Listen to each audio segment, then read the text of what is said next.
What is happening, everybody? Happy Tuesday night. Today is Tuesday, August 13th. Back with another exciting video, another exciting podcast for you guys. Me and Uli here. Kind of a crazy last week, honestly, getting ready for Worlds, but Idlewild was just thrown at us right before. Probably the craziest, if we're looking at like winners, the fact that like no one's ever won there again, like it's just a crazy tournament. So we got Joey Buckets coming on. I'm very excited. I've never actually had like a long conversation. I mean, I think I probably have said to him, hi in passing, but I've never actually talked to him. Yeah. And very curious to hear his story. We brought him up on the show quite a bit, and very excited to actually finally have him on the podcast to hear all about his kind of where he started, all that. We're going to jump into that and get to know him a little bit more as a person, because he's someone that's like a little bit on the mysterious side, I would say. Then someone that isn't very mysterious, or maybe they are sometimes, Stokely. There were some people coming at me last week saying that we've had him on the pod. I don't think we had him on the pod. I checked. I don't think he was ever been on the pod. No. I think he even said he's never been on the pod. I don't think he's been on the pod then. Yeah, I don't. A lot of pods. No, I don't think he's been on either. And Stylus does the thing. Yeah. So whoever was trying to troll me in the chat last night, saying that you've already had him on the pod, you got me, because I went through and checked every episode, and never. How many episodes do we have? What is this? 82? We're getting close to almost 2 years here. Almost to 100. What are we gonna do for the big? 104 is 2 years. So I feel like, do we do something at 100 and then do something at 104? I don't know. I don't know either. I mean, 100's a cool number, man. 100's massive, but 2 years is also massive. Maybe we just do two big things. I mean, it's a month apart. 100 and 104 is a month apart. Wait, 100, 101, 102, 103. It's over a month apart. So that's plenty of time. We can do two crazy things. Yeah, we'll do two crazy things. We'll figure it out. Let us know in the comments. What should we do for the 100th episode? What should we do for the 100? And I wonder when it's gonna land on. That seems like a stat for freaking. Oh yeah, we need Edwin's stats for that. We're 82 right now, so 18 weeks from now. I mean, it's off season.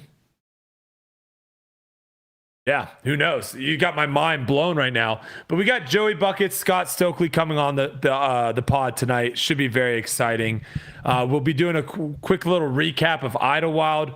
Lonestar is back in the news, Uli, and not for good things. So there you go. 100 people want 100 scuba live stream. That could be electric. Missy Gannon pulls a classy move, and then we're going to finish it off with some listener questions. But before we jump into it, today's episode is sponsored by Manscaped. Today, we're here to celebrate the perfect summer grooming companion that will keep you looking cool even when it's sizzling outside. It's currently 102 degrees in Texas, so I know a thing or two about the heat.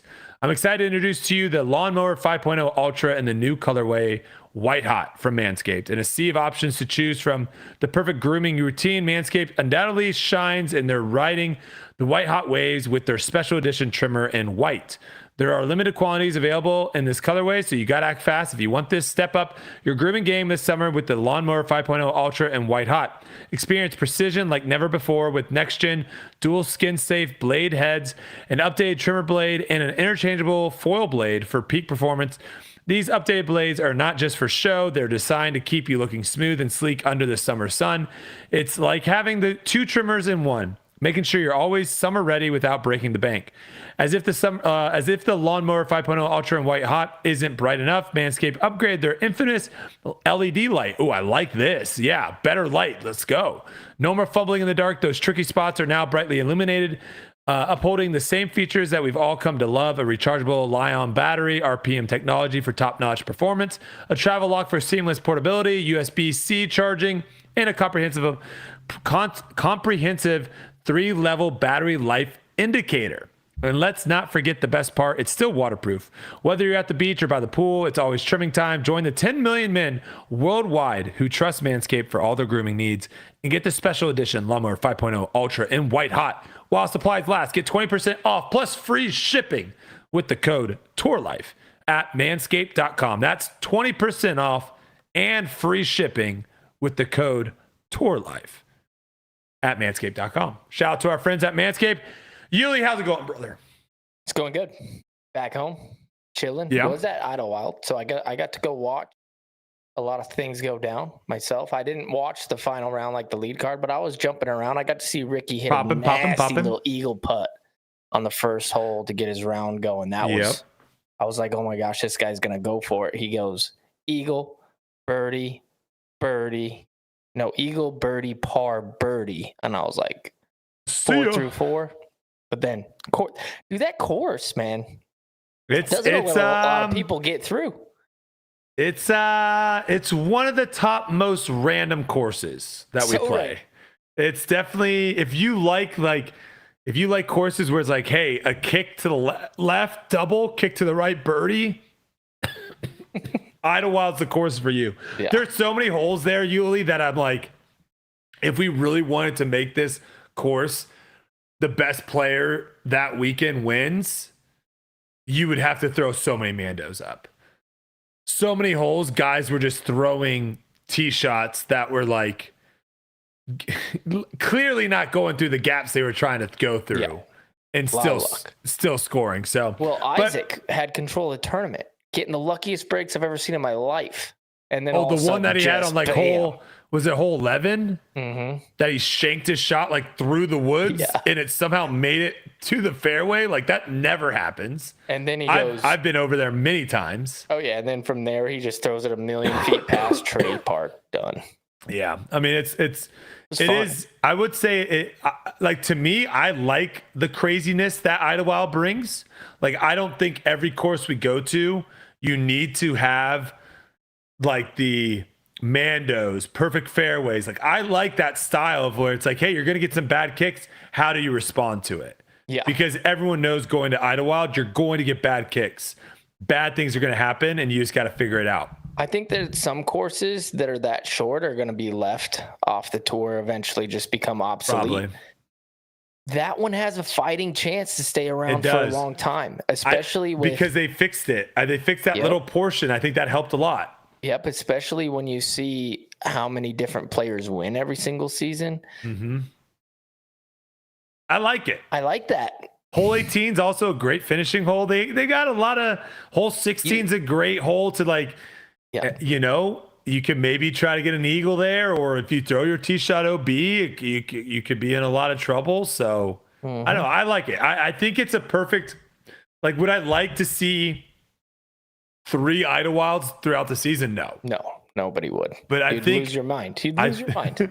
I think one of them is perfect. It's definitely perfect. I was sad that I wasn't able to go this year, but because I do love the course, I think it's phenomenal, and the people in that area do a great job. The locals do a great job of the keeping the course in good shape year round. Is also what I've heard.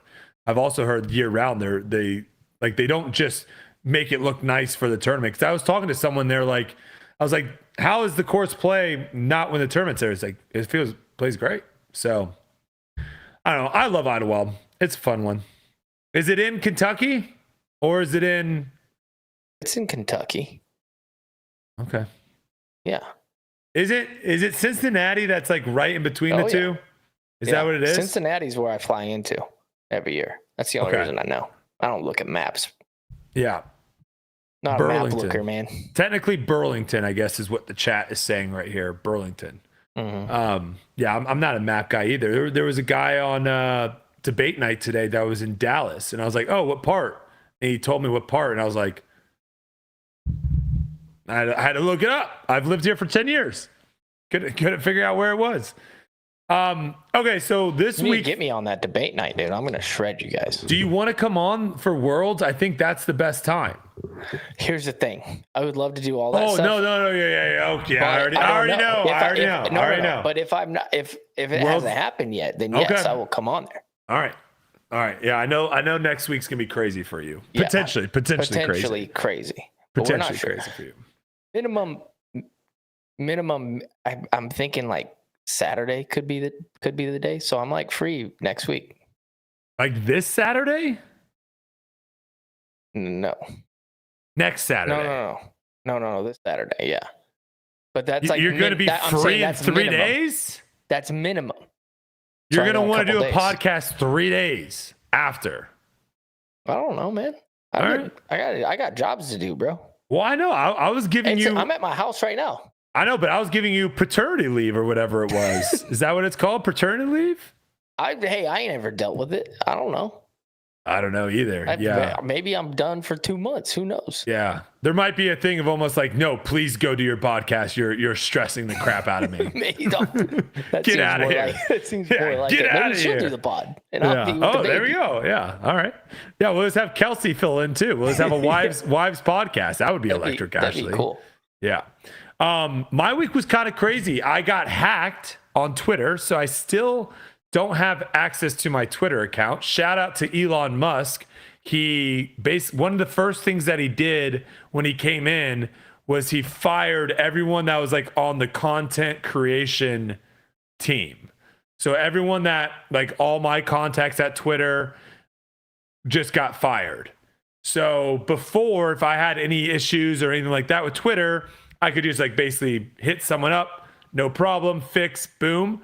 Now, that it's not like that. So I just basically, my Twitter is hacked.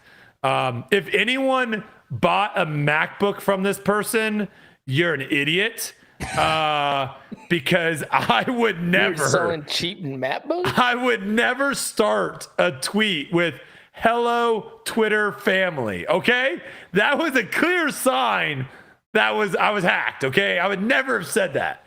So that's on you if you bought a MacBook from that person. Dan goes, when does my MacBook ship?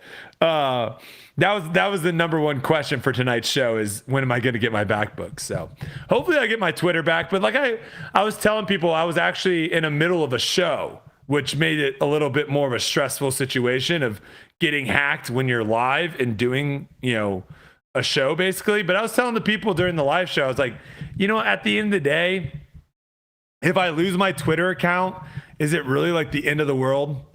If anything, it's kind of electric. Like I have to start fresh. I have 0 followers. Yeah. I got to grind. I have to build it back up. So we'll see. We'll see how it goes. But yeah, I try to stay off the Twitter. Especially this time of the year. I'm never on there. I get on there. I look at like mentions, see what's kind of going on every week, like once a week. Sure. But I feel like if I get into the Twitter thing, all my time is gone. Oh, you can't don't get sucked into Twitter. Yeah. Yeah, I don't like it. I'm not a big like. I'm not too many things to do already.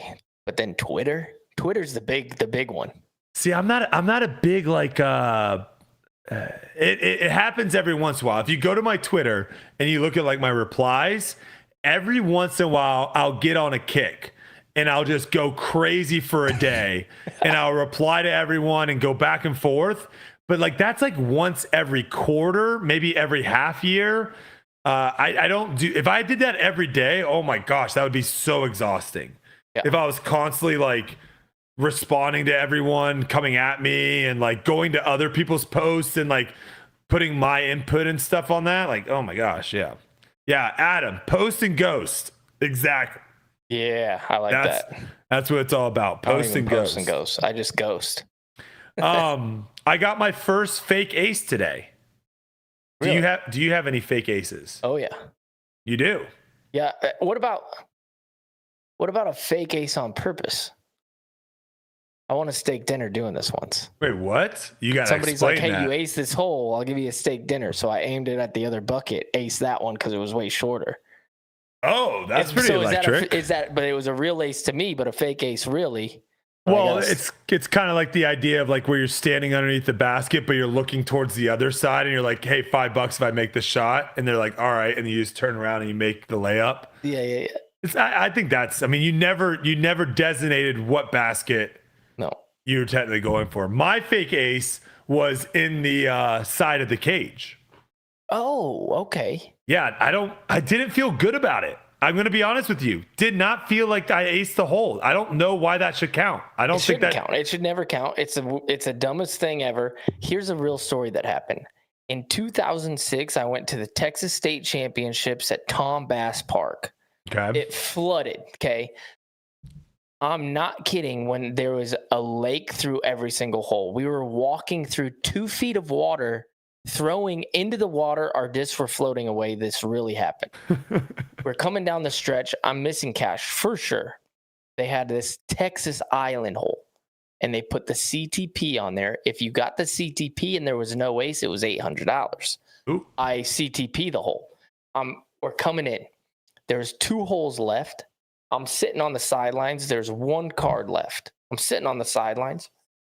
I'm like, okay, hole 17 is like over this baseball field. It's like 440 feet. Really hard hole. I'm like, okay, I got to get through the lead card and I'm good. And I win the $800.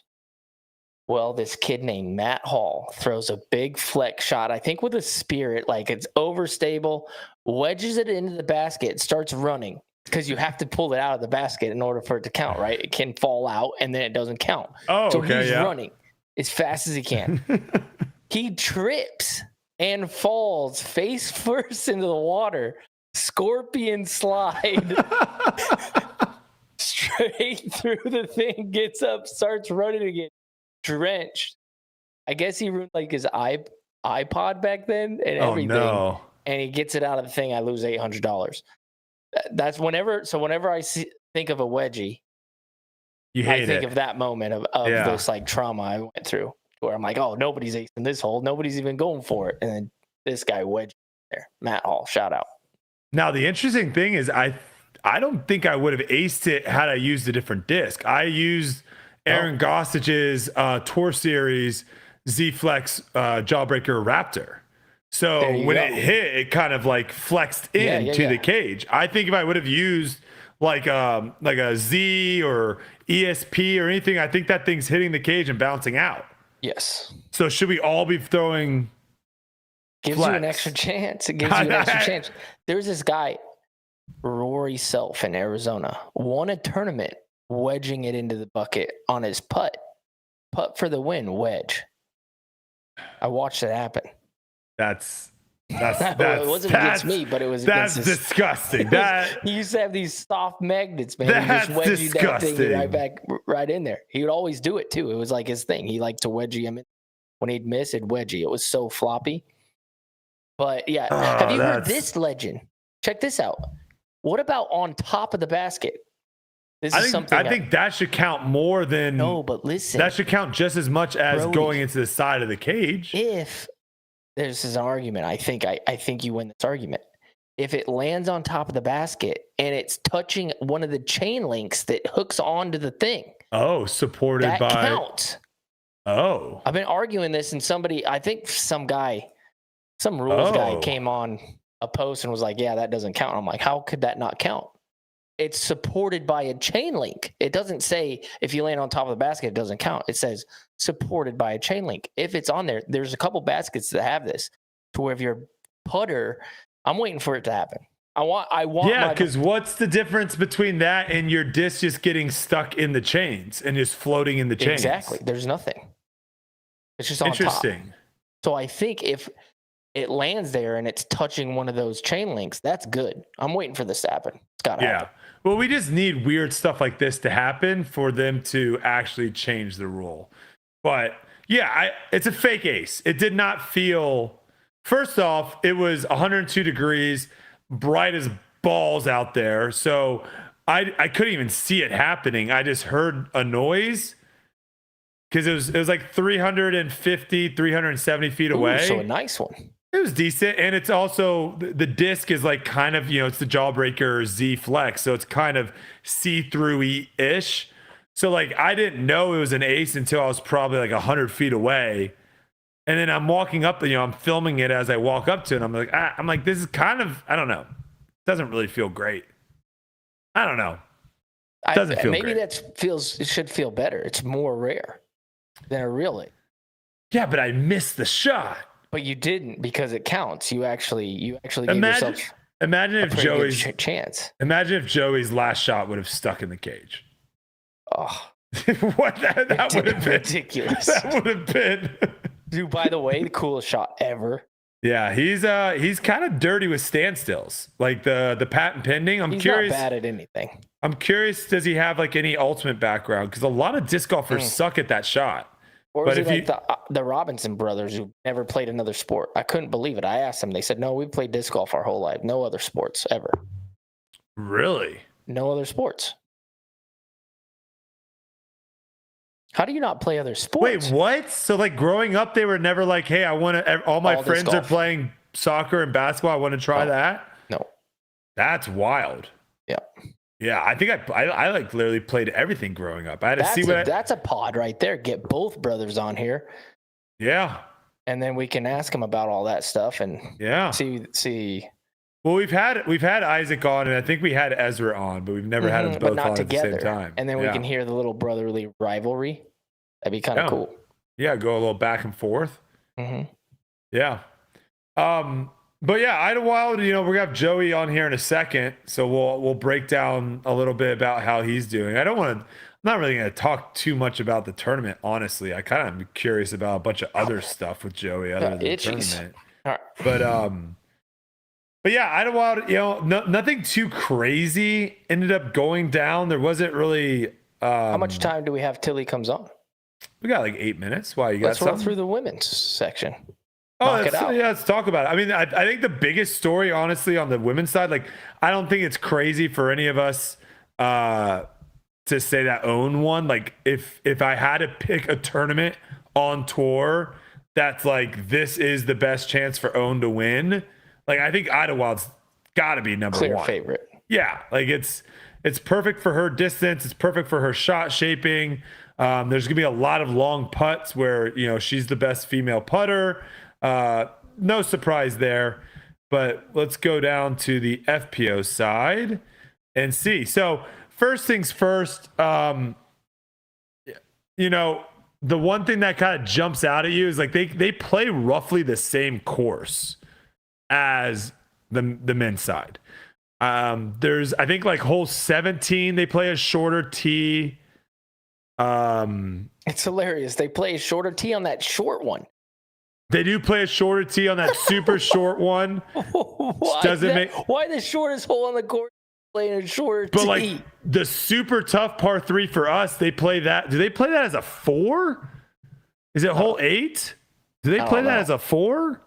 I don't know, but I just thought it was hilarious that they were playing like the shorter tee box on the shortest hole. They play it as they play it as a par 4. Okay.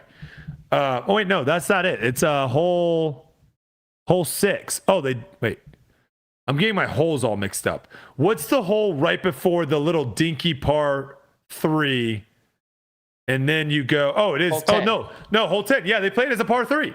Yeah, they played that hole as a par 3. No one birdied that hole, I bet, in FPO. No. Yeah. So I don't get it. I know also MPO they switched hole 8 to a par 4, which that just kind of combats the crazy low scores. It doesn't really change how anyone plays that hole. Yeah. I think it's a great hole, whether it's a 4 or 5. I think it's just a good hole in general. Whatever you want. But yeah, I mean, there was only 3 FPO players that ended up shooting under par for the tournament. You had Owen Scoggins at 10 under, Natalie Ryan at 6, and a name that we haven't said for a hot minute, Sarah Hokum. Always plays well here. Just it's a forehand friendly course. Suits kind of her wood style play.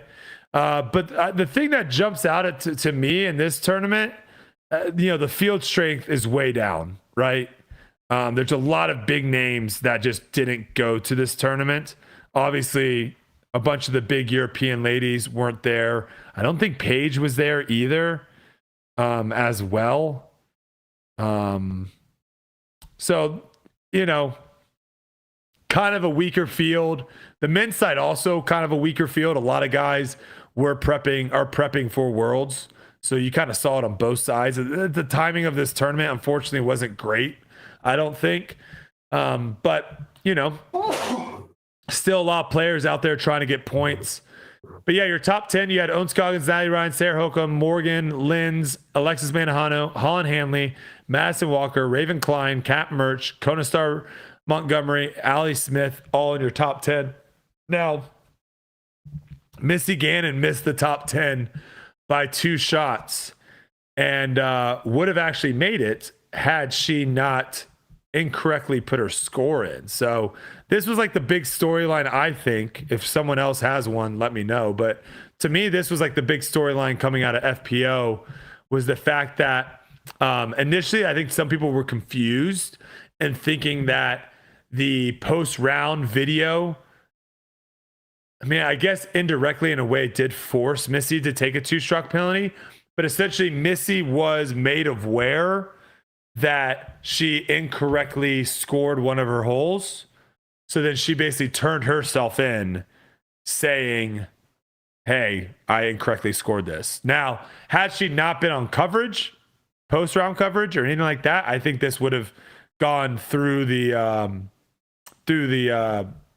weeds or whatever you want to call it. Like, I don't think this would have got brought up because I don't think she would have gotten made aware because no one on her card said anything about it. And this is what I'll say to this is like the scoring situation, we don't see it very often, right? Like we don't really ever see too often where someone scores incorrectly. I still would love us in the offseason, PDGA, Disc Golf Pro Tour, whoever's listening, please just let us keep our score and one other person's score on the card.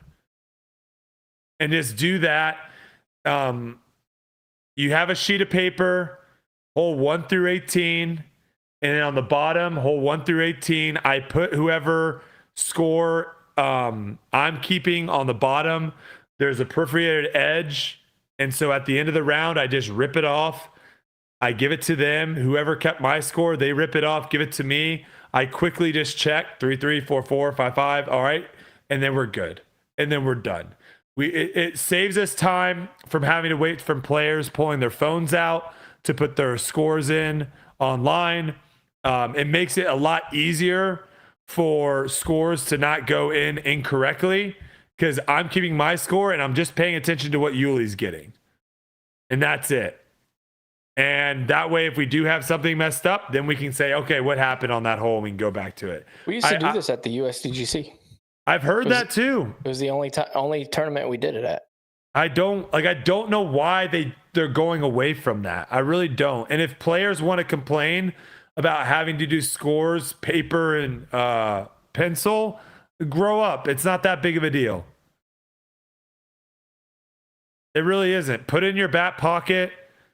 As soon as I hole out, let's say I'm keeping your score, Uli. I make a 30-footer.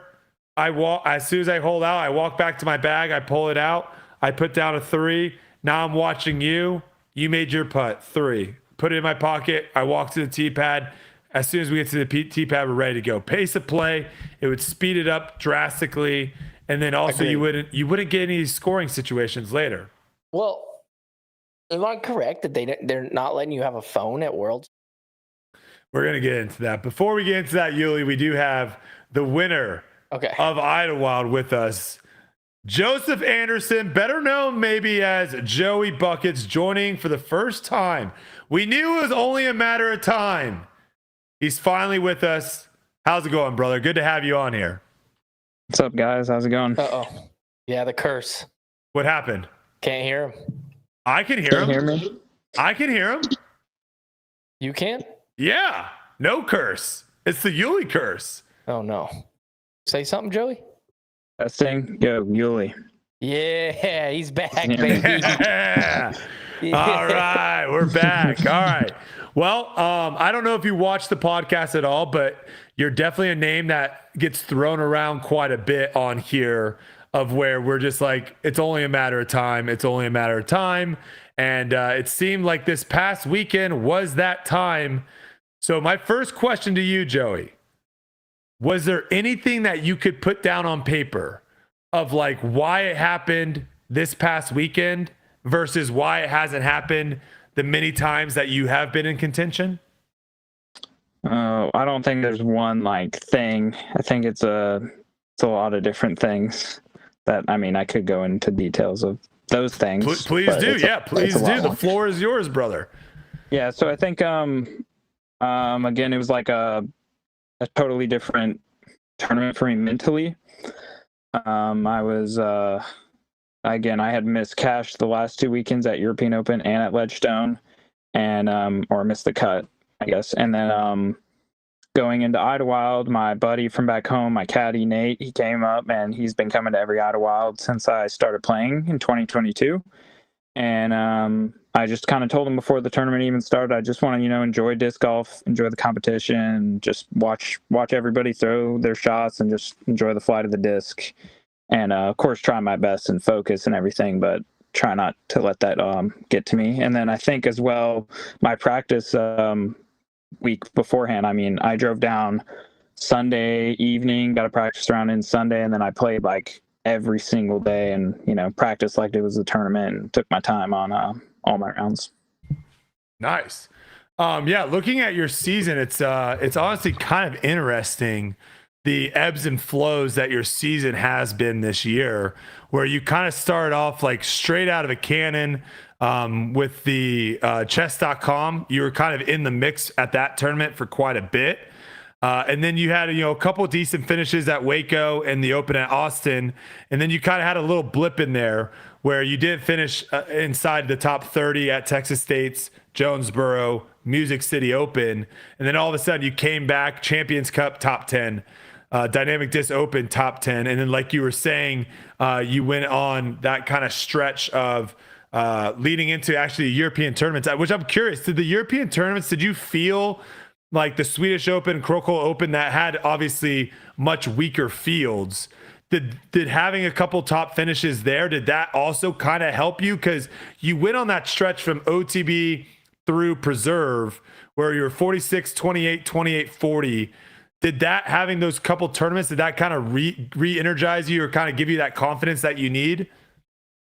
Yeah, definitely. I mean, I have never been to Europe before this year. I actually only flew on a plane one time before flying over to Europe. So what? It was kind of it was a crazy experience. And it's so different over there. It's like a whole culture shock. And I just felt like the only thing I felt comfortable doing was playing disc golf. And then when I was off the course, I was looking at the landscape and just looking at all the beautiful nature and everything. So yeah, Krokel in Sweden, those definitely gave me a good confidence boost. So do you have a posse that you roll around with on tour? And when you're over in Europe, or are you doing this solo dolo? Yeah, so I have a touring partner, Braden Sides. We tour together in the RV, but he did not go to Europe with me. When I went to Europe, I just stayed with group of guys from the US. Actually, I think Ezra and Aaron and nice. Kyle. There was a whole bunch of us getting Airbnbs together and stuff. Okay, so you do kind of having some people out there, so that way, when you're done practicing or whatever, you got some buddies to do stuff with versus just sitting in a hotel room or sitting in your RV or whatever by yourself. Yeah, for sure. I mean, I normally don't get Airbnbs in the US because I have the RV, and the RV is, it's great. And I like staying at the course so I can practice a lot. But yeah, when I went to Europe, we had some nice Airbnbs. So that was nice. All right, I got to ask, because I feel like me and you haven't really ever had a conversation. I've seen you obviously said what's up and stuff like that. But to me, you're kind of a mysterious person. All of a sudden you just popped on tour. It was just initially it was just kind of a random name on the leaderboard where I'm I've never seen that name before. And then slowly it was oh, I've seen that name. Okay, it's still that name. And then all of a sudden you're getting on coverage. So give me a little background. We were just talking before you came on, we were just talking about the Robinson brothers, how they have never played any other sport. They've only played disc golf their whole lives. Where's your kind of athletic background, and where did you make the transition to start touring? Kind of walk us through all that. Yeah, so growing up, I played, I guess, 3 different sports, but I never really, it was at such a young age that I never really fully got into it and really got passionate about them. But I played basketball when I was really young on a really small level. And then soccer as well, and then I also ran cross country in middle school. And then I What's your best 5K time? 5K. I actually never even ran 5K. We just ran like 2 miles in high school. Oh, dark horse. Okay. Yeah, I want to say my time was like I was just over or just under a 7-minute mile. So I was like running like a 13:40 2-mile. It's pretty good for middle school though. Yeah, it wasn't bad. I'm probably the same speed, like if I just got back in shape and started running again. Gotcha. But yeah, I discovered disc golf when I was pretty young, probably like 12 or 13. So I've been playing for like 8 or 7 or 8, 9 years maybe, and never really started playing tournaments until 2019, and I only played like 2 junior tournaments and did pretty well. And then I think in 2021 is when I really started playing more, and I played the NADGT finale in Austin, Texas, and got 3rd, and then jumped up to MPO. So what's like this school, like it's always fascinating to me to hear the thought process of like what people are doing from like high school to college, or like, did you go to college? Did you skip college? Did you graduate? No, actually, a lot of people don't know this about me, but I didn't actually even graduate. I didn't graduate high school. I was taking classes. COVID hit. I did online, and it was super kind of tough to, do it and learn and actually like be accountable. And then we ended up going back to school, but I switched to a different school because we like moved or something, and there was just a lot going on. And yeah, I never even finished. I mean, I still have a chance to, get my GED or get some college credits for sure. But yeah, I never actually graduated. So what like, did you have support and stuff to be able to start touring? Like, how were you able to make that transition of, you know what, I'm not going to, pursue like an education. I'm going to go all in on disc golf. Like, how were you able to do that? That's a good question. So I was playing this B tier up at the IDGC, which is not too far from my house.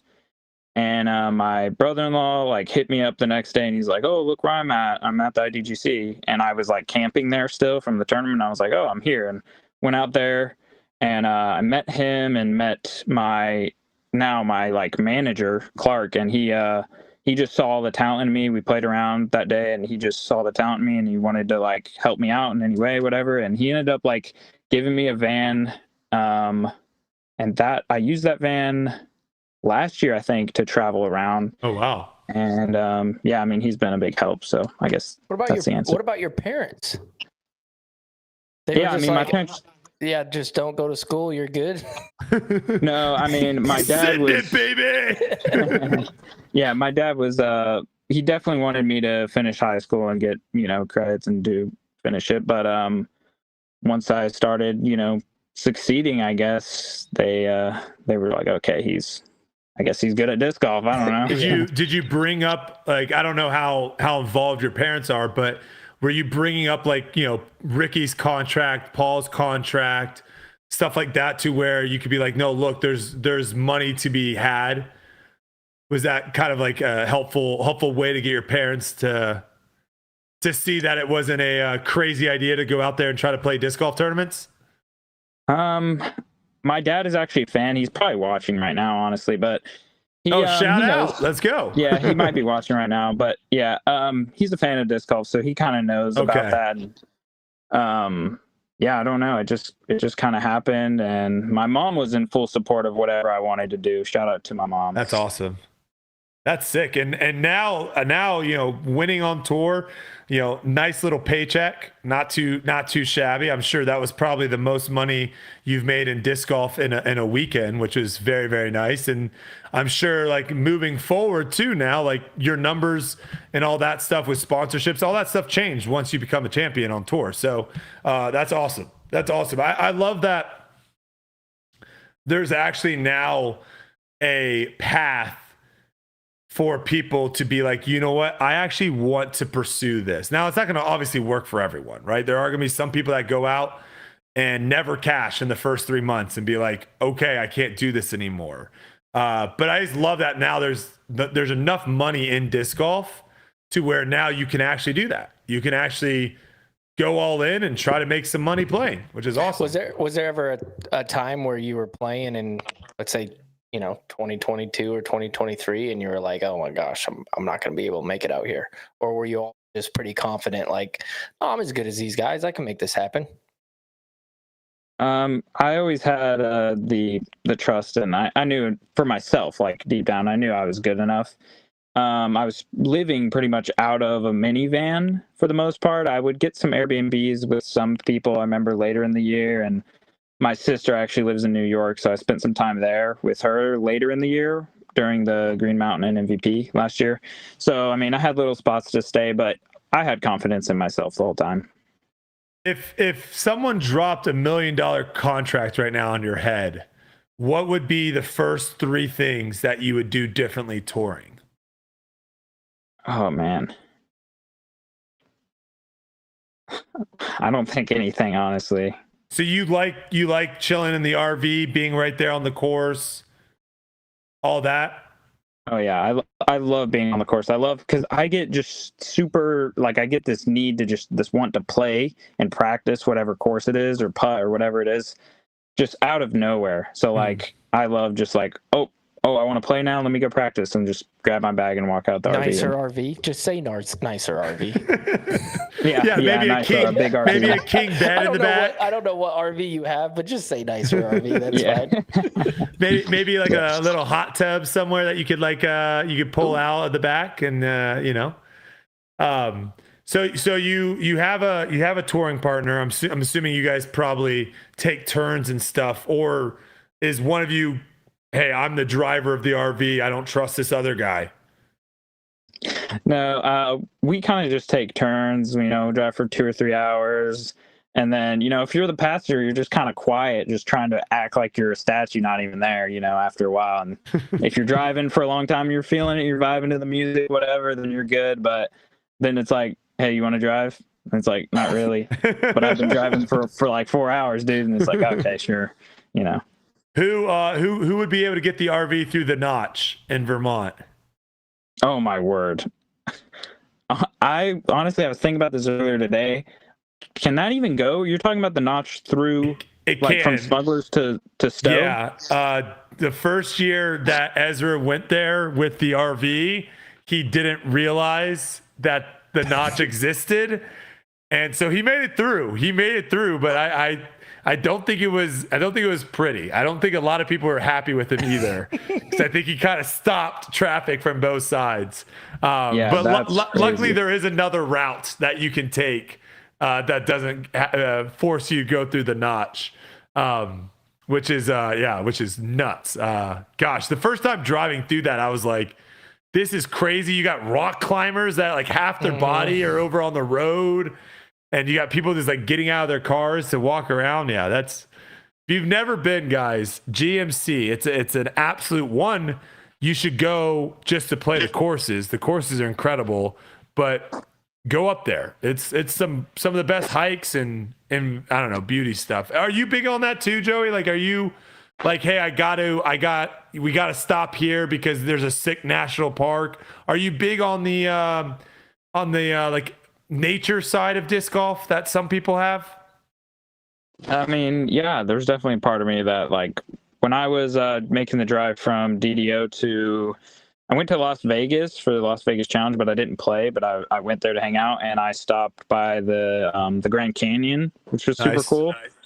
And then stopped in the Redwoods up to Oregon right before Portland Open, which was also cool. So yeah, I'll stop if it's like just pure nature, but if it's like an amusement, or like, what do you call it, like an attraction almost in a way, I probably don't care. What do you do off the course for fun? Or like you guys play board games, video games, or go out for some bowling, or is it just disc golf? That's all you think about. Go to bed, wake up, disc golf. Oh, man. It's a lot of disc golf, I'm not gonna lie. I mean, every once in a while we'll go to like an arcade place or a fun whatever park and play some mini golf maybe, or Gotcha. Play some arcade. Yeah. What's the goals look like now for the rest of the season? Have anything kind of adjusted now that you've won? Well, now that I've won, I kind of felt it. So now I know that it feels even more attainable now. So my manager was actually like telling me, I was maybe going to skip D-Glow, and we were kind of discussing that, and he was like, you should go up to Green Mountain and like really early in practice and try to get a win there. And that was before Idlewild. And then I ended up winning Idlewild. And so now I'm like, well, I won Idlewild. I don't know, man. Might as well go to everything. Yeah. But yeah, I feel like my goals haven't really changed. I don't really have a lot of concrete goals. They're more so mental goals, I would say. Okay. Yeah, and we were talking a little bit about your game. Obviously the throw that you had on 18 was pretty nutty, but it doesn't really feel like there's a part of your game that seems to be like a weakness. Like it seems like every part you have pretty much every facet. Do you think like the one big thing that's kind of maybe holding you back is like the in between the ears, like decision making, or like what? Because you kind of talked about that a little bit about how you feel like the mental side was something that really helped you at Idlewild. Do you feel like that's kind of something that is the only thing for you to really work on? I mean, I could definitely throw a little bit farther. I know a lot of guys throw really far. Both sides or just backhand? I think my forehand is pretty good. Honestly, I think I throw my forehand and my backhand very similar distance, which is kind of crazy. It's great for my forehand, but it's a little weak on the backhand. But like hole 16 at Idlewild, the open par 5, Calvin I think he was throwing a fairway and I'm throwing distance driver, and we're throwing it kind of similar, and I'm flying mine like. It's just the corgis. Don't worry about them. Someone's breaking in. Yes, it's okay. The Twitter hacker has now infiltrated my house. Yeah, no, it's so exciting to see like younger players coming up, because we've seen flashes of in the pan of like random people just having like pop off tournaments and then all of a sudden just kind of go back in the shadows.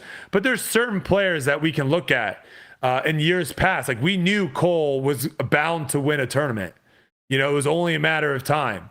Gannon was another one.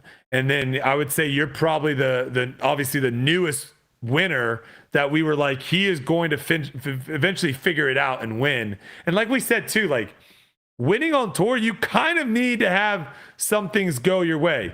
If Isaac Robinson plays decent to that final round, who knows, right? Like we've seen Isaac where he just goes unconscious mode. And you kind of still like to win on tour, you need to play well and you need other things to kind of happen for you.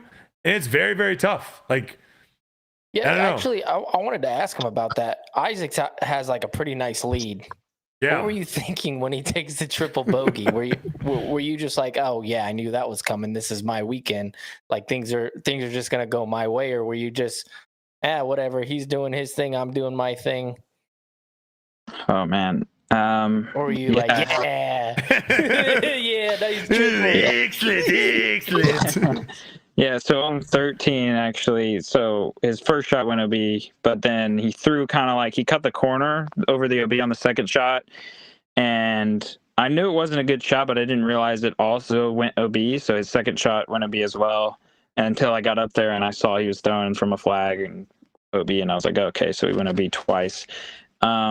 But thinking wise, I knew that that putt that I made on 13 was for something, probably the lead. But I don't know. I just didn't let it get to my head. I was just like, this is hole 13. My caddy said it on the next hole. Shout out to my caddy, Nate. On the next tee pad, I was like, I think I'm in the lead, because I think I checked scores. I was like, I think I'm in the lead. Yeah, you have that long walk. You have that long walk to 14. Yeah, very long walk. And he told me, he was like, you're just playing the best right now. You happen to be playing the best right now. There's still disc golf to play. Let's see where you're at in a few holes. He wasn't like, oh, you need to do this or this. He was just like shaking. He's like, yeah. Yeah, because a course like Idlewild, that's not a course.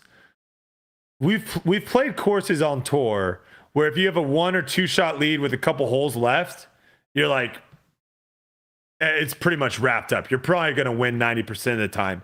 A course like Idlewild, having like a 2-shot lead with 2 to play is scary. Yeah. And I mean, the way you played those last couple holes, first off, I think the way you played 17, I don't know why everyone doesn't try to play it that way. To me, like that seems like obviously you were a little on the dicey side. The final, you probably a little juice there. Probably got a little bit farther up the fairway than you're hoping. But that play off to the right just seems like that's a spot. Yeah, it's the safest play. And then the putt. That's the other thing. The putt is also like you're now putting to like where there's actually, if you miss, you can actually still stay in bounds. So, I mean, I don't know. Wait, what are you thinking after Calvin knocks that biggie right in your eyeball? Oh, gosh. You're like, oh, yeah, of course. I have a 3-shot lead. I throw it out of bounds left, easiest hole on the course, and of course he's going to eagle. Yeah, I kind of knew he was going to make that putt. I mean, he's a proven player, and that was like just inside the circle, I think, like right around 30 feet.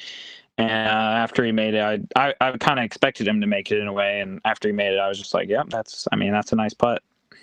Yeah, this is such a good win because not only is it on a course like Idlewild that, you know, it's a very challenging course. You can't really just go out there and shoot 12 under every round and just be like, oh, I just kind of walk through it. Got my 13 birdies, 1 bogey, and on to the next. Like, you're going to be in bad spots. And then couple that with you have Calvin and Isaac breathing down your neck basically the whole round. Like, this is a really good win. This is like, looking back on it, people are going to look at this as a really good win. Now, my question is, how confident are you that you can win at Idlewild again? Because it doesn't happen. If you win at Idlewild, Idlewild's like, all right, you got your one. Deuces. Like, how confident are you feeling that you can win back at that tournament? Oh man, I mean that place is really special to me, being my first Pro Tour tournament. But yeah, she's a special course for sure. She was, man, I don't know. I think I could win there again, but you just can't be off. You can't be off on your lines. I think that's the main thing. You're off just a little bit, like the Y tree hole, kick OB. There's OB creeks lurking on like every hole, it feels like. Yeah, some of those holes, just like brutal kicks, can just turn a round upside down real quick. All right, I gotta ask, the hat. What have you always worn a bucket hat? What's with the bucket hat? No. Yeah, where is the bucket hat? How are you not wearing a bucket hat right now? I don't know. I took a shower and my hair was like, I'm letting it air dry, you know, whatever. But I used to wear like a cap like you guys are wearing, and then I went to play a tournament and I just wore this like fishing bucket hat. It's the first one that I ever like had or wore, and my dad called it the boonie hat. You know, we're playing this like flex start. We're actually playing it at Cliff Stevens in Florida. Oh, nice. Playing this flex start, and I just remember like the first hole. It's like a long par 3 or whatever, and I'm like 80 feet for birdie. I'm like, man, Dad, should I even run this? You know, whatever. And he's like, he's not telling me to run it or no. He never tells me. And then I like just made it and then shot this crazy whatever good round, and he's like, I can't believe you just wore that bucket hat, you know, the boonie hat. And then it just kind of stuck. Now, are we going to see any like bucket hats for sale? The people in the chat want to know. You have to. The people want Joey bucket hats.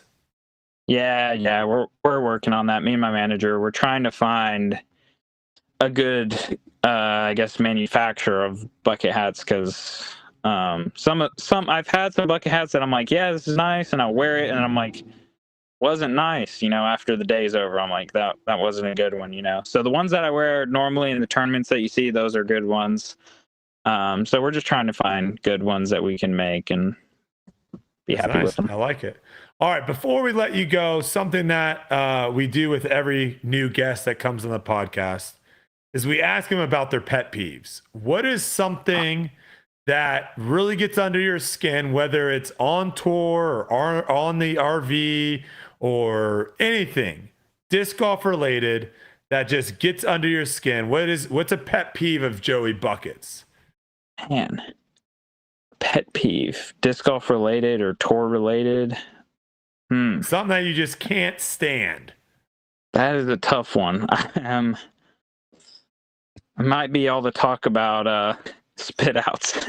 Oh, I feel like yes. I feel like Give it to us. I feel like a good putt is a good putt, and if it spits out, then it spits out, man. You know, a good advocator for that is Evan Smith. He has such a nose up, and he has touch on his putt. He has his nose up every time, and he believes the same thing. It's like, if it spits out, it was a bad putt. Either putt where you're hitting low left center and it drops in the cage. You know, I mean, the cage isn't changing. The cage ain't gonna mess you up. You know. I like this. Yeah. More love for the baskets out there. The baskets get destroyed all the time. I do think, Joey, I would love to see the outer chain of the basket get removed. I would love to see that. The outer chain. So just one chain one ring at the bottom? I mean, you could create like an inner chain as well if you wanted to have more chains, but essentially right now I think the chains are too wide. And one that would eliminate a lot of people like hitting the chain and then like catching on the edge. Because right now the size of the basket is actually a good size, but the chains are too wide. So I want to see the chains get brought in a little bit. And then also that makes, because in my thought is like everyone wants to see putting get harder, because right now none of us are really missing from 15 feet. So like, how do you make it to where a 15-footer gets scary a little bit? You bring the chains in to where now a lot more air balls are going to happen also from farther away. I don't know. You have to, I think what some of these guys who get all the spit outs, I think they want everybody to putt that hard so that there's a miles per hour. Like you have to be a certain miles per hour in order for it to count, you know? Maybe that's what we should do. Yeah, they keep firing it in, dude. They want to change it. Spit out and then they fire it again. The next hole. They want to make us have, instead of baskets, have like glass that you have to break. And if the glass doesn't break, you didn't putt it hard enough. No, that's true. All right, Uli, hit him with your question. Okay, out of all the people on tour, who do you look at their game or a part of their game and you go, man, that's nice. I wish I had a little of that. Oh, man. Honestly, I think this was my first time playing with this person last weekend, and he has no wobble in his entire game, it feels like. Ooh. Every time the disc comes out of his hand, no wobble. I wish my putt could be as smooth and like as non-wobbly as Ben Callaway, man. Oh, that's a good one. That's a good one. And he got that ace, dude. Nice. That is nice. Callaway does. He's got an underrated game. He's got a super underrated game. Yeah. He's probably next up. I was going to say, he's got to be someone too that's like due to win one of these. Oh, for sure. You know? How can you have a game like that and not have won? I mean, it's just, like you said, there's no wobble. He doesn't have any wobbles. It should just go where he wants. Yeah, his backhand is so smooth. And he gets so much distance. He gets so much distance without having to throw. Like, he doesn't look like he's really throwing it that hard. No. All right, so what's next up, Joey, before we let you go? Worlds is coming up. Like, what's the mindset heading in? You're literally the only person going to Worlds with a win under your belt. What? I mean, there's a good chance you're probably going to be on a feature card too, honestly. Oh, you think? Yeah, Worlds is coming up. I just got here to Lynchburg, got a practice round in at New London. I've never actually been here, so what are your New thoughts? London was great. Yeah, I like New London a lot. There's a lot of placement, a lot of shaping and landing with touch. So, yeah, that place has it all. What do you think of hole 6? The par 5. Hole 6. That hole is very hard. I'll say that. I'll be playing that one for par. Even playing that one for par is tough. Like you have to throw 4 good shots. Yeah. Yeah. It's a great hole. Joe, I have to tell you something too. Secret of mine. Ooh. Okay. Every single season after the first couple tournaments of the season, I pick a nemesis. Oh, yeah. And every single season, I pick somebody who's really, really good. This season, I was like, all right, I'm going to pick somebody who's like probably not the best player in the world. this time because I picked Eagle one time. He was a rookie, and then he just turned into Eagle. Yeah. I picked Nico when I was young. He ended up winning 4 Player of the Years in a row after that. So that was solid. So this year I'm finally like, no, I'm picking somebody else. It's gonna happen. And I picked Joey Buckets. And then you decide to win every tournament, take top 3 all over the world, get the win at Idlewild. So I just wanted to let you know that you are no longer my nemesis. I'm opting out of this contract of mine, and I'm picking somebody else. It's like you gotta find someone else now. Yeah. That's but funny. I figured it would be funny to know that you were my pick this year, and of course you just absolutely go off and have a fantastic season. We're happy to see it here on Tour Life, man. Congratulations on your win, buddy. Thanks, Yeah, Uli. before you head out, we got a couple hundred people watching. Sponsors, people, shout outs, anything you got for the people? Oh yeah, shout out to my family back in Florida and Athens, Georgia, and my one sister in New York, and then my sponsors Castaplast, Down South Discs, and Pure Bags. Love it. Real quick, what's your go-to arcade game? Oh, go-to arcade game? I just gotta see if I have any competition here. I gotta see if I got any competition. Don't pick them. I'm telling you. Stay away. Well, it depends on what game he picks. If he picks skee ball, I'm out. Oh wow, skee ball. Now that you say that, I might pick skee ball. Oh, I was gonna say, come on. Who picks skee ball? I was gonna say just basketball, awesome. But see now, Papa Shot. Yes, but I'm no good. I'm no good at arcade games, really. Oh. Just do it for fun. All yeah, right. But skee ball, I'm decent at skee ball, I guess. Okay, all right. I like a good little. I actually played in the World Championships of skee ball or something. Well, really? Yeah. No, they take it very. It's actually in Austin, Texas, is where it went down. They take it very seriously there. What place did you get? I think I got eliminated. I don't even think I got into the placement rounds. I think I got eliminated in the first or second round or something. Okay. Yeah. But it was fun. It was good times. So, all right. Hey, dude, we appreciate it. Awesome. Finally getting to talk to you. I'm sure this will not be our last time. And we'll be up in Virginia here shortly to see you up there as well. So wish you the best of luck in the rest of the season. Uli, you got one more. Yeah, I did. You'll be happy that at Jomez before the final round, they have us do those little interviews, hype pieces for the final round. Heck yeah. I picked you to win by 2. Oh, wow. A lot of people were saying that. They were like, they didn't want to tell me before the tournament, but they felt like I was going to win and all this stuff. Oh, wow. Before there were the so many people that were like that. Like, yeah. Jeremy was also saying that. He said this after round 1. He's like, dude, I don't know what this guy's all about, but he looks good. He might win the tournament. But I picked win by 2. The week before, I picked Gannon to win by 8. That was pretty close. He won by 7. So who you got for Worlds? Let's hear it now. That's what I'm saying. Or do you have to wait? It's kind of one of those things. It's a final round thing. Oh, okay. Well, you can just say me now. You're 100% correct. Yeah. So I can't pick, and Joey's on. So if I don't pick him, that'd be rude, and I'm not going to do that with him on the show.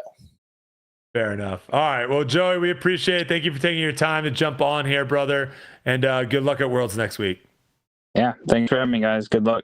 Brother, there you have it. Joey Buckets, your Idlewild Open champion. I'm getting a Bucky hat. I want a bucket hat. What the heck? We'll get a bucket hat. Someone that's a manufacturer out there. There's probably someone listening to this podcast that's got some sort of connection. Calvin by 3. Now that he's gone.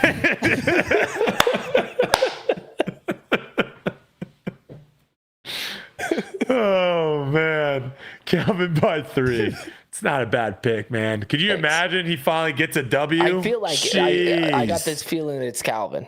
Calvin by 3. To be fair, like if he would have putted decently too, he probably would have gotten close to winning, or maybe would have won. I don't know.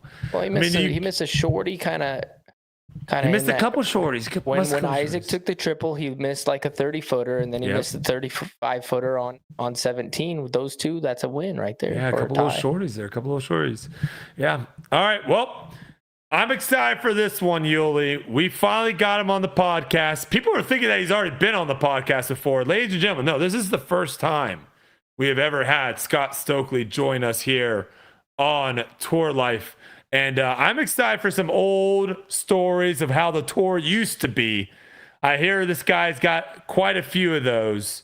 I think he did step out just for a hot second. Good, because it gets annoying being the oldest guy on tour. I think I'm older than you, Uli. Yeah, but the old stories is what you're saying. Oh, yeah, my stories are 4 years old. All right, here he is.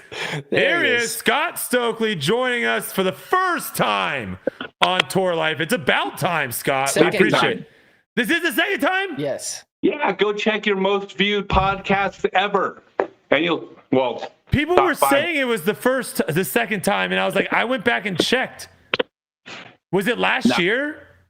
No, I think I was definitely on last year. I think I was talking about my take on island holes after the European Championships. Gosh dang it. We might have to do it again because you made another post this year saying how you like the changes of hole 16. I did not make a post about that. I did not say that I like the changes. I think you said some stuff. Potentially. No, I didn't comment because I wasn't there to play. No, I did not. And again, this is all just philosophical. Like I have my general opinions, but I still can always concede that the course designer dictates the course I play, not me. So that's fair enough, but we can always have takes that the course designer doesn't know what they're doing. That is always a fair take. But how's it going? Like, give us a little breakdown because your story the last, couple of years have been very fascinating. Me and you kind of, when I was getting on tour, you were kind of having this resurgence of getting, healthy, getting in shape, wanting to come out and compete with the young guns, and honestly doing a pretty good job at doing that at several tournaments. And then the past year, I want to say, you were like just traveling all over the world, playing in all these crazy exotic locations all over the world. So kind of give us a little breakdown of like these last couple of years, how it's been and being a part of the Scott Stokely adventure. It's a whirlwind. I mean, it's a dream come true. I've estimated that I've slept on more than 1,000 couches. Wow. Over the years in traveling because, bread, bologna, and sleeping on people's couches was part of being a professional disc golfer for many years. Everyone that played in the old days paid our dues. And it's honestly pretty incredible getting to enjoy, still being just at the fringe of being young enough to get to enjoy the fruits of our labors. Well, getting the tour in 2022 was fantastic, but I went to Australia, New Zealand. I went to 36 countries. Jeez. In the last 2 years, I competed you got in like the double Asia. passports now? I did the Euro Tour last year. I finished either 6th or 8th on the Euro Tour, but I shot 1,028 for the summer. I had 2 fifths and a 3rd place finish at DGPT events. And they all of a sudden they said, "Hey, you get a tour card for 2024." And I went, "Oh, okay." I wasn't not that I didn't have expectations of playing well, but I'm also realistic. And then when I realized I had a tour card, I was like, holy cow, I can come play again. Not as a sponsor exemption, not as someone who brings media attention, but as an athlete who earned his entry on the course by beating enough players to deserve to be there. And I was like, yeah, there's no way I'm not going to take this opportunity to take advantage of that. So I'm not young, but I'm still young enough. Oh, nice. Can we hear Uli? Uli, talk with Tess real quick. Yeah, I can hear you. Okay. It just has this stupid thing on my screen says that I'm muted. So I was like, you got Size is a shisty guy back there. You never know what he's doing back there. Okay. What's the passport looking like now? Like, do you have to you got a double passport now because it's so many stamps? No, my passport, no. Because all the European countries was basically Shenzhen, right? You get to go to all the European countries in one. So that was most of them. Gotcha. In fact, the biggest problem with Europe was that that it was a 90-day visa. It's 90 days out of every 180. So I actually had to ditch out to Romania, Bosnia, and Serbia for a little while just to free up time to come back. Oh my To gosh. do some stuff at the end. But honestly, the biggest thing, I got my tour card, but I didn't know what my plans were. I mean, I wanted to come back, but I still was uncertain. But I had been trying to create a disc company for several years, and Stokely Discs. We had bought chain discs a few years ago, and all of a sudden something happened in the world where we couldn't get plastic. I don't want to get you demonetized, so let's just say I don't recall what happened, but we couldn't get plastic. So we owned chain and couldn't get plastic, but I had an investor. And so even though we had been building this business plan for several years, ultimately I'm waiting for someone else to write the check, which means who knows, but I mean, those things fall through more often than they happen. And so towards the end of the season in Europe, I got the phone call that said, hey, just so you know, we've ordered the machines, we've ordered the molds, the warehouse is being built, we got a production facility being created, this is happening. And I went, oh, so this is real. This is like a dream. It's the holy grail of for a disc golfer. And I was like, do you think I should come back to America? And he's like, yeah, I think you kind of need to be here to promote your disc line. But it doesn't mean I was going to go out and try to compete on the pro tour had I not earned my card. I could have gone and done other tournaments, promotions, clinics. There's a lot of different paths. But once I had my card, I was like, yeah, I'm definitely doing the tour because I belong. I certainly belong.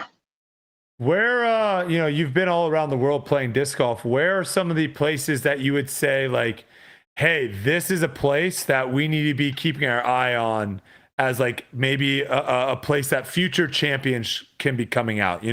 Clearly we're seeing that with Finland. We're seeing that in Estonia. Yeah, let me just leave Scandinavia and the Nordic countries out because that's just such an obvious answer.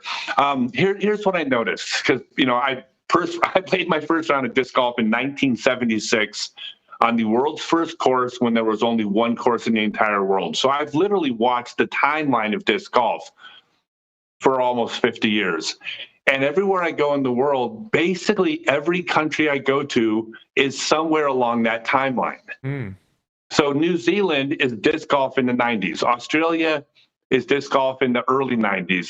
The UK is disc golf in the 80s. But there's other countries where it's disc golf in 1977 where they have one course. So like every place is just on a different place of that timeline, but everyone's timeline is doing this. Like no country is like, oh, we used to have 7 courses, now we have 3. Like that story doesn't exist in the world. Everywhere is growing, but when you have one course and you have to explain to every single person in your city what is disc golf, it's hard to get course number 2. But if you're in Finland and you have 900 courses, pretty easy to get course 901. So they're all growing, but they're facing this different challenges. But honestly, I would say probably the hidden gem right now, and I'm looking forward to going there this year. My gut tells me the Philippines. The Philippines has some people over there that are doing some really hard work from love.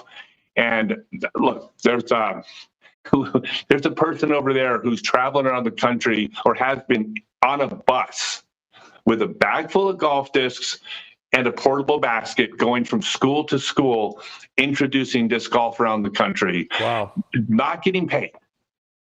She has a sponsor that covers bus fare and meals.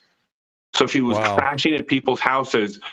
All she's doing is teaching people about disc golf, and disc golf courses have slowly been popping up behind her. Oh, that's an amazing story. That is incredible. So I would say, I'm going to go ahead and say Philippines. They've got honestly like a pretty good history of ultimate frisbee too. Like they, from what I've gathered, like they love ultimate frisbee there as well. And throwing a frisbee, whether you're playing ultimate or you're playing disc golf, it's the same kind of love of the flight of the disc. So I think that is one thing that would really start escalating the disc golf pro tour a lot, is you see what it has done with having like a champion like Kristen and having her country kind of behind her.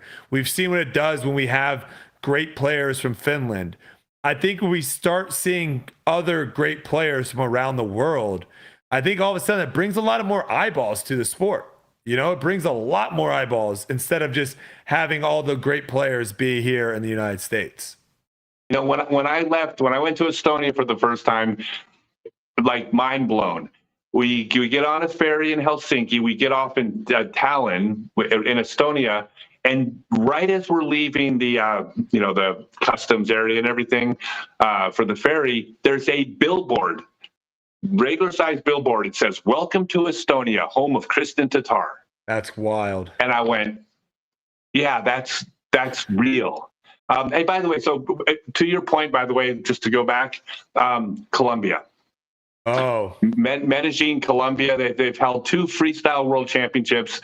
They're huge on disc sports. Disc golf just being one of their disc sports, but in South America, it's Colombia. I think it's 9 or 10 courses now, but they're running PDJ tournaments. But they have an active disc community as well. And our plan is to go into Colombia in December to go see what they're doing down there. I'm going to teach a bunch of classes in Bogota, Medellin, and one other city. And Medellin has some of the top women's players in the world in ultimate frisbee. So, yeah, I mean that would be. I mean, I would just love to see it. Like different cultures getting in and playing. I think it just adds to it. You see it in like literally every other sport, and so I think we're obviously far behind in the development. Compared to other sports, but eventually I think we'll get there. Like you said, from great works of these people that are going around to schools and teaching disc golf, doing what you're doing what a bunch of other charities are doing, where they're putting courses into these places, giving people the opportunity of getting to learn what disc golf really is. It's great to see. For sure. No, it's a beautiful thing, and it's happening everywhere. It's just it's not a matter of if. Like, disc golf's here to stay. We didn't know this was going to happen. Like in the 80s, we all thought this was going to be in the Olympics next year. We all thought this was going to be the next big thing, but we weren't sure that disc golf would exist in 5 years. We thought it would, but now it's like, okay, we're here to stay. It's a question of how big we get, but not a question of if we're going to be a global sport that's around forever. So there's a lot of security in that, at least in my mind. It's not going away. Yeah, it's definitely has like stabilized, I would say, over these last couple years. It might has gone down a little bit just because that COVID boom was kind of wild, but I think we're in a pretty stable spot right now. So it's nice to see. Well, I tell you what, according to the stats, because there was such a jump during COVID, of course it plateaued a little bit, but attrition, like how many players stick around to the sport, that's pretty standard. Whether they started during COVID or 10 years ago, a certain percentage of people like it, a certain percentage of people keep playing it. So that's fairly predictable. There was such a boom during COVID that even now, as it has declined a tiny bit, if it keeps declining at this rate, it'll be 2028 before it declines to the point we would have gotten to had COVID not existed. Oh, interesting. So we are so far ahead of the curve that, like, we're way ahead of where we would have been. So the decline is more reflective of it's not as boomy like it used to be. It's still fine for sure. Yeah. Do you have any early stories of Uli over here? Any stories? Maybe do you remember the first time that you and him kind of crossed paths on tour or anything like that? I'll tell you the funny, and it's a long story. I won't rehash. It's a story of a practical joke I played on Germ, where he was frantically calling Uli and going, like, what's going on? So Uli reaches out to me and says, dude, what's going on? Germ's freaking out. And I told him exactly what we did to Jeremy.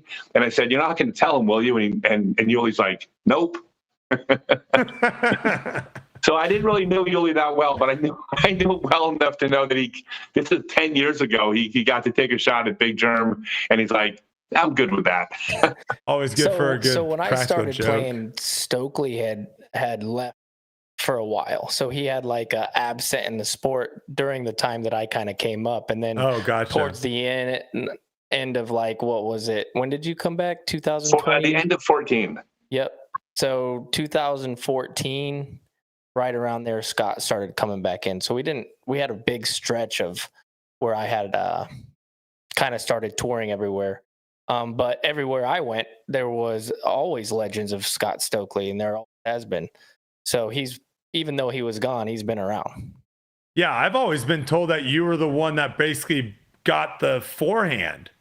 You got people to start throwing the forehand on tour. Yeah, so here the short of it is, like, I clearly didn't invent it. Players like Victor Malafronte and Ken Westerfield, they invented the sidearm, or they didn't even invent it. The Healy brothers back in the late 50s were reportedly throwing it on record. But I would say they were the first two players that you would say mastered it. They were experts at that throw. But it kind of fell out of favor, and it was really something where there were, back in the old days, there were some dominant sidearm throwers or backhand throwers, and at a very early age, I mean, like when I was a teenager, I was like, that's absurd. Like, why would you not spin the disc both directions? You're throwing the harder shot 50% of the time. Joe Racino, my first coach, had something to do with that. And I'm sure I got this from others. I don't think I came up with it on my own at like 13 years old, but I put it together, and I was just a 50-50 player early on, and I couldn't understand why anybody else wouldn't be. It just didn't make sense. And so when I toured in the 90s, if you look at any tournament video from the 90s, you'll see one player throwing sidearm, period, at least off a tee pad. And I started doing throwing clinics, and I went to 220 cities in the 90s to do throwing clinics. And I told every single person as part of my pitch at my clinics, the only reason you can get away with not having a sidearm is because no one else here has a sidearm either. At some point, when everybody has a sidearm, you will be at a competitive disadvantage without one. You have to have this throw. And I did this, that was towards the end of the 90s. I took off for 13 years. When I came back, sidearm was part of the game. Now, I certainly don't take all the credit, but there's no doubt, as far as what I've given to the sport athletically, I would say that's something that I take a lot of pride in, that, I contributed to that. Clearly, the sport would have figured it out without my existence at some point, but it would have been later. It was a big thing. I said, what are you guys doing? This is crazy. I'm throwing hyzers on every single hole. What are you thinking? It was obvious to me. When I came into the sport, there was still like a untold rule that sidearm was like not cool. Oh, really? Yeah. And I remember, for sure, like equivalent to like a cart? No, it just I remember a couple of the really good players, and I won't name who they were, but they said this out loud at clinics that I heard: sidearm isn't that important. No world champion has ever thrown a sidearm. Interesting. And it was like almost like you throw sidearm, ugh, type thing, which was so weird. And then, now look, you cannot go on tour and be successful really across all facets unless you have some sort of scrambly sidearm that works at least a little bit. We have great players like Isaac Robinson and Ezra who have it in there. They don't really use it, or James Conrad, but you're not going to see that in 10 years, I don't think. Yeah. No, and it's a testament to how good some players are with their shots when they throw the harder shot. I've told people this when I do clinics. And this isn't me bragging. I know exactly how good I am, how good I'm not. I know exactly where I stand. I'm very objective. And I will tell people at 54 years old, there are holes that I will throw better with a sidearm than any player in the world can throw backhand. Because the mathematics of a disc fading the direction you want it to go, especially on a sharper turn, you cannot make a backhand do that. You can't physically make a backhand do every throw a sidearm can, and of course, vice versa. So I will gain strokes on a pure backhand player, no matter who they are. Now, if they out-putt me, out-finesse me, out-approach me, they beat me in the tournament, but I was better than them on those holes. That shouldn't happen. That should never. No 54-year-old should be better than the best in the world at anything. So it's just a loss if you don't have it. And eventually you'll have to. There won't be players without both. There's no doubt. So back in when you were competing at your peak, like you took how many second place at the World Championships? Twice. And then how many final nines? Because that's what we called them back then. Yeah, I finished top 5 for 6 years in a row. Wow. 6 years in a row. So, and were all those Ken Climo's wins, or did a couple other people sneak? Yeah, it was always Ken. It was always Kenny. What do you think the closest you ever came, and what held you back then? Or was it just Ken Climo just won everything? Well, okay, so the short answer is, and I always like to quote Charles Barkley, because Charles Barkley's daughter once asked him, how come you never beat Michael Jordan? And Charles Barkley said, because he was better than me. Right? It's a simple answer. Like, there's no, he was better than all of us. Nobody could compete with him.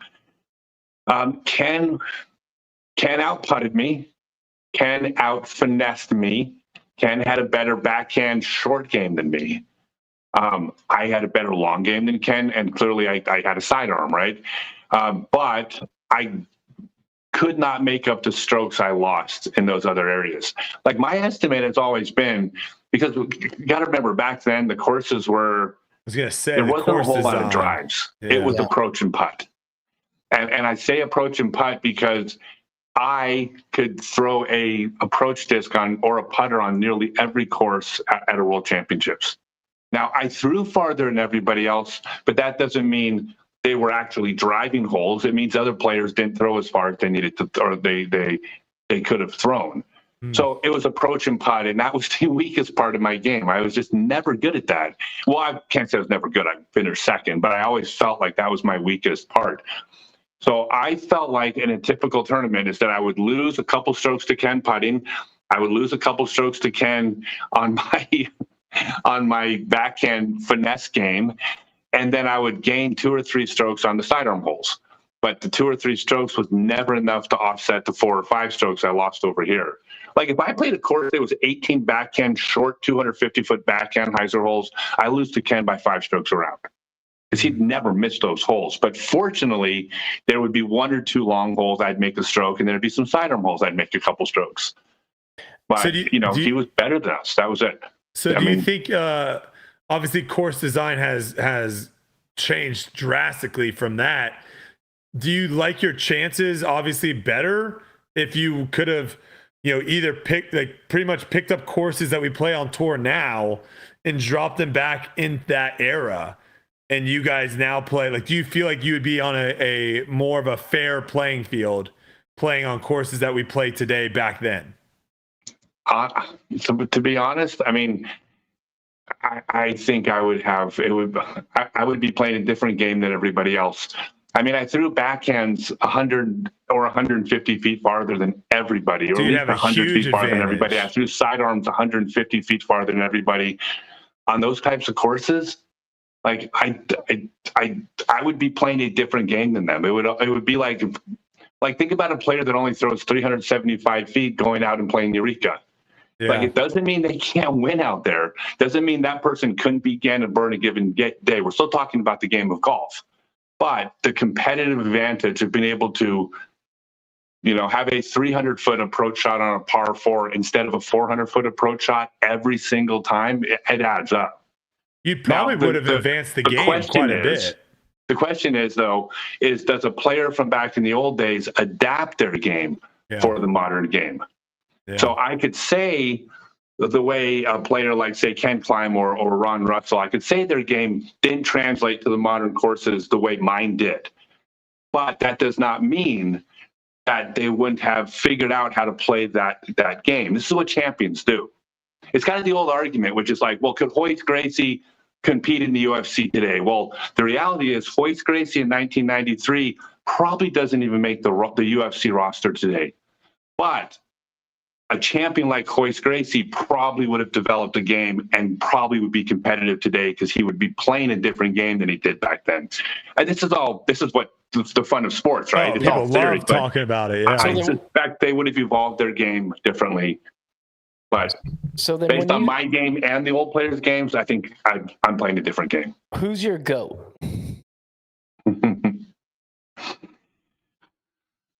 Because you've seen them all. Who's your GOAT? Who's the greatest player of all time? Ken Climo is the most accomplished player of all time. There's no question. Who's the greatest of all time?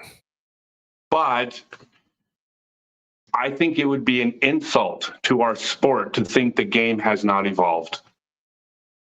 You know, I don't think that any player playing of my generation is doing to courses what Gannon Burr is doing to courses today. And that is not me crapping on me or any of the players from my generation. I'm saying the game evolved.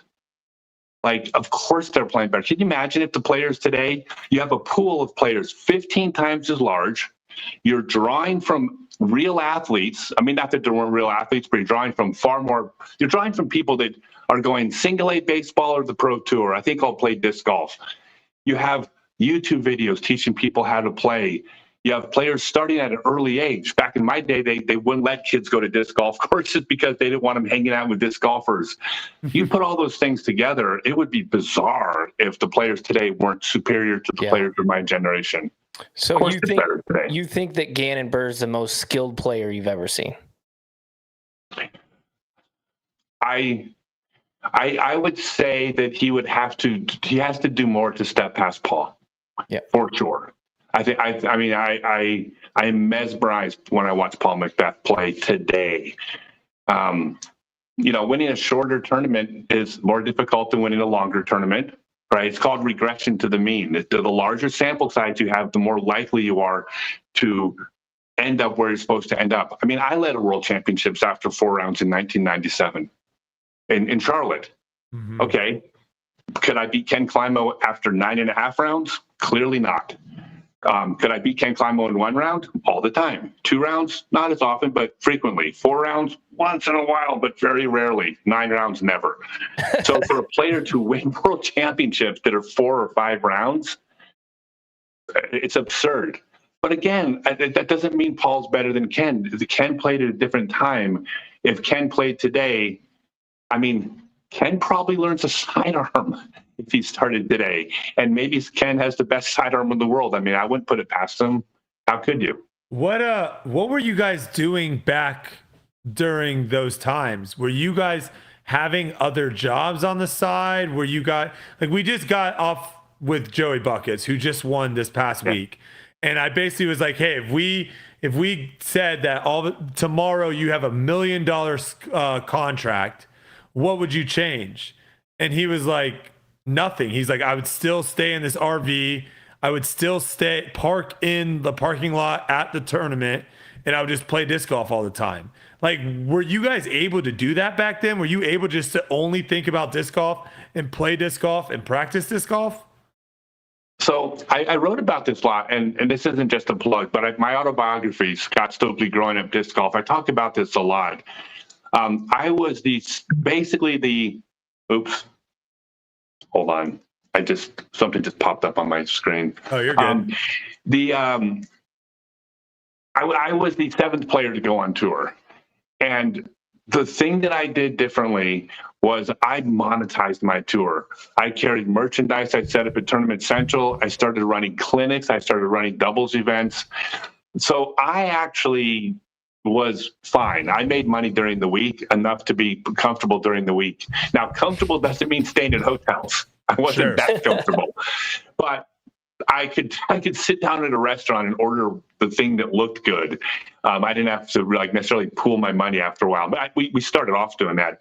But a lot of the players, they were living like, bread and bologna, and they had jobs in the off season. Now we all had jobs in the off season, right? Obviously, I delivered pizzas in the off season. But I actually was the first person to do okay. Like, I'm the first disc golfer to buy a house. Oh, wow. I'm the first player. When I got my deal with Discraft, it was the first real sponsorship deal. I was getting $40,000 a year plus all the discs I could sell for free. So I actually made about $100,000 a year for several years. Oh, wow. Playing disc golf. And now I was also managing the Discraft. I created the Discraft team that you guys are now members of. I created that. Oh, wow. I managed it.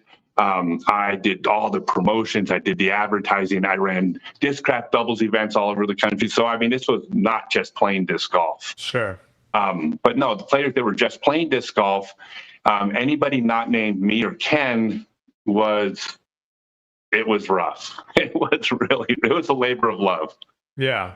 Because I think that's probably the biggest change that I've seen from a growing sport, something that just started into where it is now, is like you have now guys on tour that 24/7, they're just thinking of how to get better at disc golf. Yes. And like that's all they're focusing on. And like you were saying, like you guys all had normal jobs in the off season. Yeah. Yeah. And you had some people probably that had a 9-to-5 job Monday through Friday, and then they, drive however many hours to go to the tournament, and they play a tournament on Saturday, Sunday. Like it's just a different world. There were tournaments in the 90s where I would fly to a tournament where first place at the tournament was less than the cost of the airfare to get there. Yikes. Don't worry about food or anything. I mean, I had to win a tournament just to not lose as much money. But I feel the same way about the business of disc golf then that I do now, which is prize money is a very small part of being a professional athlete. Yeah. I mean, there was a year that Michael Phelps was the highest paid athlete in the world, and he won $0 swimming. And I think he did $120 million in endorsements. I mean, I just obviously cherry picked the most extreme example I could name. But, prize money is small. I mean, there's so many different ways. And like, it's going to sound like I'm just tooting my own horn, but I'm just being straight. I created most of the ways that players make money, everything from traveling private lessons to video lessons to running doubles events, or like the Trilogy Challenge. I created that. I merchandised at tournaments. I created all these ways of making money off my name, and then my sponsors that I could make money off of, to a point where prize money was like on a good year, we made 10,000. Like I might make at the end of the year, I would make 8,000. Ken would make 12 or something like that. And then someone else would make 5 or 6. And that by the time you figure out your expenses, we were playing for free for sure. Breaking even. But I made a pretty darn good living as a professional disc golfer. I just didn't make it in prize money. So you made, let's say you said $100,000 for a few years. What happened? Did you leave the tour? Did you fall out of love with disc golf, or was it just life? No. So there's so many rumors because I was having back problems. I was burned out. My daughter was born. And so when my daughter was born, I wanted to be home to raise her. My ex and I had split up, but we maintained a good relationship for many years. We co-raised her. I just wanted to be home with my daughter, and I couldn't be on tour. And this is the competitive part of me. I didn't want to go to tournaments and finish 6th place and be patted on the back and being told how good I used to be. Like that's just not exciting to me. Like I never cared if I won. I honestly never once got upset when I lost, as long as I was competing to win. Like I would seek tournaments out that Ken was out, knowing damn well he was probably going to beat me, but I'm competing to win. I didn't want to go to a tournament where I was like, oh, I hope I make the final 9 this weekend. That just doesn't move me. So I just decided that if I wasn't going to be playing to win, I didn't want to play at all, and I just stopped dead. Didn't play again for like 13 years. Jeez. Were you still like practicing, or you like literally just put the discs up for good? I got rid of all my discs. No, I didn't. When I stopped playing, I stopped. I completely dropped out of the sport. I stopped following it. The thing about when I tried to follow it, it would actually hurt me, because when I would want to be there. Well, first off, I didn't realize this till I stopped touring, but I had almost no friends in my hometown. All of my friends were my tour friends. And then all of a sudden I was like, did we lose him, Silas? Oh my God, I don't have any friends anymore. And it was That was kind of rough. So it actually hurt me to watch tournaments. The U.S. Open overall championships actually came to Fort Collins. I went out to the event to watch it, and I left in tears. It just, I saw all my friends playing DDC. They're out doing field events, the people I love the most in the world, and I literally turned around, got back into my car because I just couldn't. I was crying. I was like, I was so sad. I never even said hi to them. So I couldn't like be in the world halfway. Now I did go to one tournament. My best friend said, "Do you want to go to the Colorado State Championships? We're going to dress like Shaun the Sheep." and I was like, "What are you talking about?" He's like, "Well, we're gonna cover our faces with cotton balls and go play the Colorado States." And I'm like, "Okay, I'm definitely in for that." But that was just kind of having fun. But other than that, no, I didn't play at all. Wow. What happened to where you were like, okay, time to jump back in? So I'll share the story. It's a little bit longer story. It is my favorite story in disc golf. So if you don't mind me sharing it. Yeah. So I was pretty successful for many years. I was running internet businesses. I was creating businesses, selling businesses. I actually did quite well. But around 2011 or 12, the internet world kind of changed. Things got more difficult, and all of a sudden, next thing you know, I'm like, my house is being foreclosed on. I'm not making money. All my brilliant ideas turned out to be bad ideas. We started going through a divorce, and actually, I wound up deep in substance abuse. You know, I very innocently thought, hey, if I don't have to sleep, I could get more work done and save my business. And that quickly turns into, oh, I want to do this because I enjoy it. So it wasn't a very long period in my life, but it was a really dark period where I lost my house, went through a divorce. It was the worst. And at the time, I felt like the biggest loser on planet Earth. I mean, I lost my wife. I lost my home. My relationship with my daughter was incredibly strained. It was awful. So I happened to walk into Fly Green Disc Golf Store. Dave McCormick at Gateway said, hey, go talk. I reached out to Dave McCormick. Goes, we'll see if they want to carry my disc. Whatever. I walk into the store. This is God's honest true story. I walked in the door, and the first thing I saw was a poster of me on the wall. Wow. Now, you got to think about this. I'm standing at the front door of the store, the biggest loser on planet Earth. And then I walk in the door. There's a poster of me autographed on the wall. And two customers in the store both recognize me. They run up to me. The guy behind the counter goes, dude, Scott Stokely's here. He runs to the back of the store. I hear him yell, Scott Stokely's in the store. No, seriously. They all come out. One of the customers remembered a shot I threw at a tournament in 1995 that he witnessed. And he's telling his buddy all about this shot over this building. And then I'm signing autographs. And my honest thought, I'll never forget, my honest thought was, don't they realize what a piece of shit I am? Like, they don't even know that I'm a loser. Like, they want me to sign autographs. But at that moment, I didn't feel like a loser.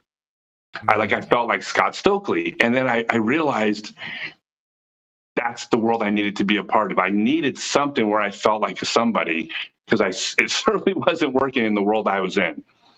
So I decided at that moment that I was going to get off the drugs and re-enter disc golf. And I walked out the door of the store, and probably within an hour I was buying drugs again, because it doesn't work like that. But I had the idea in my head that I could get out of the situation I was in, but I had to do it. I had to get back into disc golf. I needed that. And so I did get off. I did actually quit the drugs a little bit later, but I had nothing going for me. And every single day I wanted to get high, just because that's the way it works. And I had nothing going for me. Like, what's making me not go back, fall into this? And I'm like, I got to get back out on tour. So I had no money. I had no discs except for some discs Fly Green gave me. I mean, I was rock bottom. And I'm like, what am I going to do? I'm going to call Barry Schultz. Hadn't talked to Barry in like 13 years. I called up Barry on the phone and I said, hey, Barry. And I basically talked to him for a little while. I told him exactly what I'd been doing. I told him about the drugs. I told him everything. And Barry said, I have a spare bedroom. Come live with me. And I'm like, are you kidding me? I said, I don't have any money. And he says, I didn't ask you for money. get to North Carolina, you have a home. And I said, well, how long can I stay? And his exact words were, as long as you need to. And him and his roommate, Brian McCree, who approved it, said, come live with me. I live on a disc golf course, a country course. They said, come live with us. Won't cost anything. And you can just practice every day and get ready to go back on tour and get your life back. Wow. And I hopped on a bus, like a Greyhound bus, 2,000 miles, 1,500 miles out to North Carolina. No money, clothing on my back, a couple spare shirts probably, and some golf discs. And I showed up there and I started my life over eating ramen noodles, sleeping in Barry's spare bedroom. And I started reaching out to tournament directors. And I said, look, I want to play the tournament. There's my situation. And like Chuck Connolly, Spike Kaiser, he goes, hey, I run 40 tournaments around North Carolina. You can come to every single tournament I run. I'll pay your entry fee. You can keep all your prize money. Wow. And again, his exact words, he goes, would that help? I'm like, yeah, Chuck, that would help. And so basically what happened was the relationships I had built in the sport that I'm very proud of, the man I was, before I started screwing up when I was away from the sport, the relationships I built were still there. The love was still there from the sport. And when I said, I'm coming back, the sport said, hallelujah, we think it's awesome. What can we do to help? And the sport took me back in, saved my life. The true story, not one word of that's exaggerated. Wow. And that's how it started. And then I went to tournaments and I ate more than bologna. I started off from scratch again, but that's and that's why I'll never leave the sport again. I don't think I do well away from the sport. I need to be in the sport or else I don't succeed. Well, there's a lot of people out there that are happy that you're definitely back in the sport. I mean, it says a lot to have, people follow you around, and no matter where you go, you have a crowd of people that want to watch you play, want to get a photo of you, want to share a story. And that's the thing that I think sets you apart from a lot of people is, there's a lot of people that you just walk up and you just want to have their autograph, and then they give you your autograph. You're like, thanks. And then you're bounce. Like, your lines don't really move because you have people coming up that want to share something with you. They want to share a moment, a story. And to me, I think that's so powerful, having that connection with people. And so having someone like that on tour, like, I saw it firsthand. Of like, you being at a tournament added so much value to that tournament. And so I know everyone's very, very grateful that you were able to make that change in your life and come back to disc golf. Well, I appreciate the kind words, and but it's very symbiotic. I mean, I give back. I try to give back more to the sport than anybody, as far as time and donations and class. I mean, all the stuff I do, but I do it for selfish reasons. I do it because of what the sport gives me. So, for example, I know you know this, but I've gone now to 288 cities to run a free disc golf class for kids and adults with special needs. Right? It's like, I'm out there doing free classes. I cover my expenses. A lot of them, I give them all discs. So it sounds like I'm this great guy who's like giving.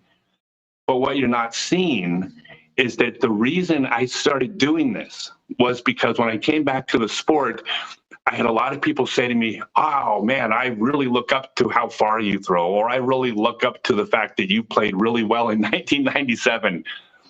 But when I started teaching the special needs classes, I started getting a different response from people. People started saying, I look up to you as a man. I look up to you as a person, and I admire you, and I'm grateful to you, and I respect you, not for how well I throw a Frisbee, but for how I live my life. And for me, it's not I don't need it as much now, but in the early days of trying not to fall back into previous bad decisions in my life, having people tell me every single day that they looked up to me and they admired me, that kept me firmly on the side of, I can't ever go back to this life. So with everything I do to give back, I do it for selfish reasons. I do it because of what I get that allows me to be the human that I am, if that makes sense. No, it's a weird word, selfish, in this context, but it's again, I give a lot in my selfishness, but I do it because of how it makes me feel, and it keeps me from screwing up, basically. No, I mean, I think we're all chasing. Keep doing it. Yeah, I think we're all chasing to be loved. I mean, I think that's something that social media has been a very interesting addition to society, because it has allowed so many people to have an opinion or be able to like just quickly and easily bash someone, that it is, I don't know, it definitely seems like social media has torn us apart. I feel like when it first came out, it was awesome. And everyone was able to share stuff, and people were like, this is cool. This is awesome. Holy smokes, that's awesome. And now it's like been around so long, it almost needs like something needs to happen to like blow it all up for us to kind of go back to where we were, because now it just seems like the negativity is the thing that kind of drives the conversation so much more, which is crazy. Because like you were saying, like we all have felt that before. If you've never felt like alone and wanting to feel loved, and whether it's like from your parents or from your spouse or from, we've all have felt that need. And I don't know, I feel like social media, sometimes people just like take it out, like we're our worst enemies sometimes on social media. And it's, I don't know. I love hearing your story though, because a lot of people wouldn't say that. A lot of people would give a BS answer and beat around the bush and, give you some sort of PR answer that someone fed them. But I think what you said is like real, and people in the chat have been reading. A lot of people are feeling what you're saying because it's real. It's real. Well, it's actually, it's funny because it's turned out to be very good for my marketing, but it was not with that intention. So when I wrote my autobiography, Growing Up Disc Golf, I had it. This was my decision. I'm either going to be honest, or I'm not going to write the book at all. Because I'm not going to write a book and talk about all my accomplishments and all. I tried reading Brock Lesnar's autobiography, and that's not what I'm going to write. I was going to be honest, but then that meant I was going to put myself out there and talk about all the areas I screwed up. And I've just decided I was going to be 100% honest about all my failings. And it turned out that I've just connected with so many people because I am successful. I am happy, but I've gone through shit, and much of it I've done to myself.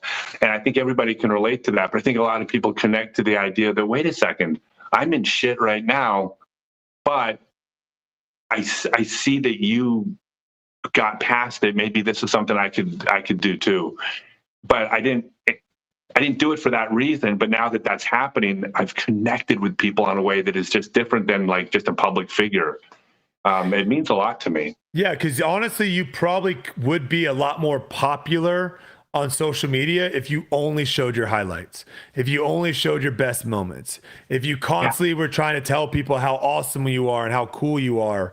And unfortunately, that's a lot of what social media is. Like, if you've been around some of these people that have these massive followings that we all look to and be like, I want to be like that. I want to have that house. I want to have that boat.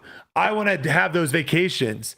But then when you actually meet these people in real life, like they're miserable, like they're not happy, but you would never know that from their social media. So a lot of us are like, we're chasing the wrong things.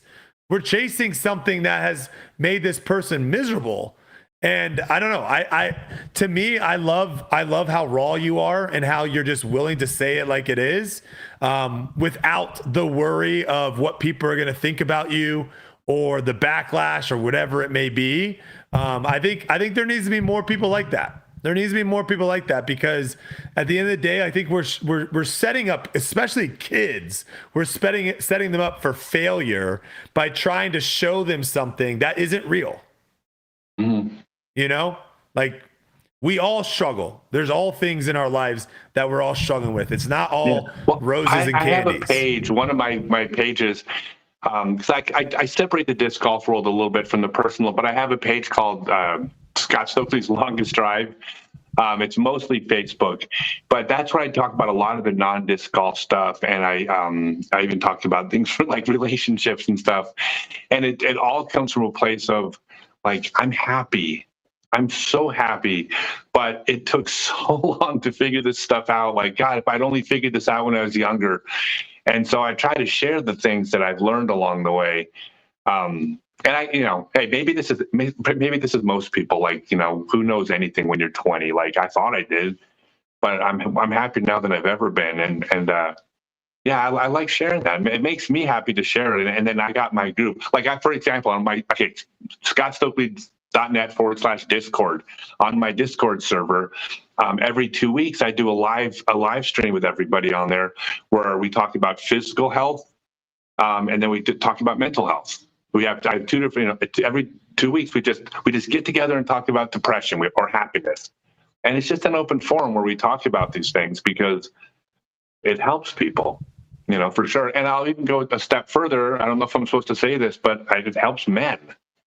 I don't know how much help I give to I'm a man. I understand men, and I think I can communicate with men. I communicate with everybody, but I think a lot of men go, ooh, there's something there that maybe I'm not hearing other places, because a lot of men don't talk about stuff. Oh yeah, we hate it. We hate letting anyone know that things aren't going good in our life. That is for sure. We like to kind of bundle all that up.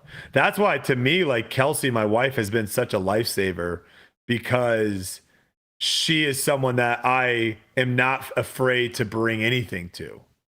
Whether it's a good thing or a bad thing, it's just someone that I can actually bounce my feelings off of.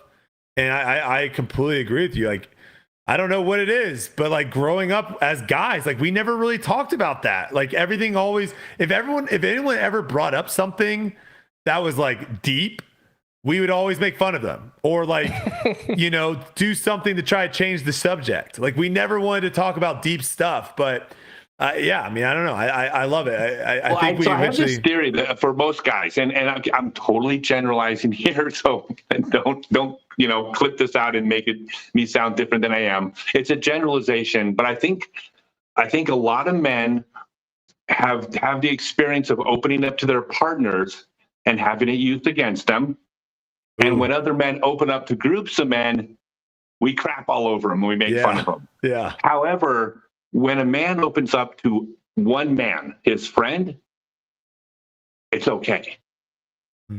Like, when you're talking to your bro about depression or things that are going on in your life, one-on-one, men communicate really well with each other. It's just only that one-on-one thing that it seems to work. And so getting past that is the challenge, because men are open. We talk to other men as long as there's only one of them. I think maybe, I don't know if you guys have had that experience, but that's what I've seen in my life. Yeah, I mean, there's not that many times too that you're just like solo with one dude too. Like, I don't know, we kind of do a lot of things in packs, right? Or at least that's my experience, right? Yeah. But a lot of people do have that best friend that you're able to communicate with. You know what I mean? Like, that one person where you're like, hey man, I'm going through something, like blah blah blah. You want to hear it out, and you're right there. I feel like a one-on-one situation, we are good communicators, and we can hear that and be like, hey man, and give it to them straight too. Like, hey man, you're messing up, bro. You can't do that, But if there is a group there, then for sure we make fun of them. No, it's true. It is. No, yeah. and by the way, and you are right. And guys do give it straight. Yeah. Like, if I told my buddy one-on-one, I said, hey man, I'm starting to put on weight, I don't look really good, they're not offering me sympathy. They're going to be like, get off your lazy ass and go to the gym, dummy. Yeah. Like, we don't beat around the bush with each other, but that's what we need. But anyways, and by the way, Brodie, you faced a ton of this when you came to the sport. I mean, there was so much stuff you had to. I mean, did it bother you when people? I mean, were you completely oblivious to the fact that people were rooting against you? Oh no, I mean, I definitely check comments, and I'm pretty active on social media, so I see everything. It's not my first rodeo though, which is very helpful. Okay. I probably have told this story once or twice before, but I have 8 different YouTube channels or whatever. So one of the YouTube channels back in the day where I would just post like vlogs, essentially. I had a friend that was extremely, extremely talented guitarist and singer. And I was like, you need to like get your, this is back when like social media was just starting to kind of get traction. I was like, you need to like get your stuff out there. I was like, they sent me a video of them singing. I was like, I would love to post this on my YouTube channel so other people can see it. And maybe there's someone out there that would give you a platform or give you an opportunity to show your talents, right? I post it. It gets a couple thousand views, which was really good for me in the first couple hours. Tons of positive comments, tons of like, holy cow, this person's so good. And then all of a sudden there was like 1 or 2 negative comments. And then I get a text, take it down. And I was like, what? Take it down. And I just, at a very early part of like my career in YouTube, I decided that I wasn't going to let a minority basically dictate my passion, dictate what I love to post, dictate what I'm doing. And it is a very difficult thing because like in my head right there, I was like, you have 98 people saying you're incredible and there's only 2 people saying that you're trash. Like, but if you're not put in that spot, I can see how that is like a very like, holy crap, I got to get out of here. So I feel like if I hadn't gone through what I did with YouTube, gone through what I did with Ultimate Frisbee, and I was just thrown in the spot like I was in disc golf, I think I would have handled it a lot differently. It would have gotten to me for sure. But I'm at this stage in my life now where it's like these guys, most of these people have no idea who I am. And if someone comes up to me and we have a conversation and at the end of their conversation, they're like, you suck, I don't like you. Then that is something that I would actually like look back on and be like, okay, what was it in that conversation that we had that I did wrong? How did I interact to have that person react that way? But if someone's just coming at me on social media and they've never met me, they've never interacted with me, we've never had a conversation, and they say something nasty, I don't really get too upset about it because they don't know who I am. Like, so they're not able to judge me appropriately because we've never actually had any sort of interaction. And that's how I view it. And so I don't let it get under my skin and I just keep doing my thing. Well, people it is. I agree. It's a learned skill. Like I'm fine with it now, you know, but it's not like at the beginning, you know. Like I almost, when I set my first world distance record, the first time I saw a post about the fact that it was at altitude, right? It was at 5,000 feet. It's a reasonable elevation. But the first time someone commented about that, I was devastated. I couldn't believe that. I mean, I was crushed by this.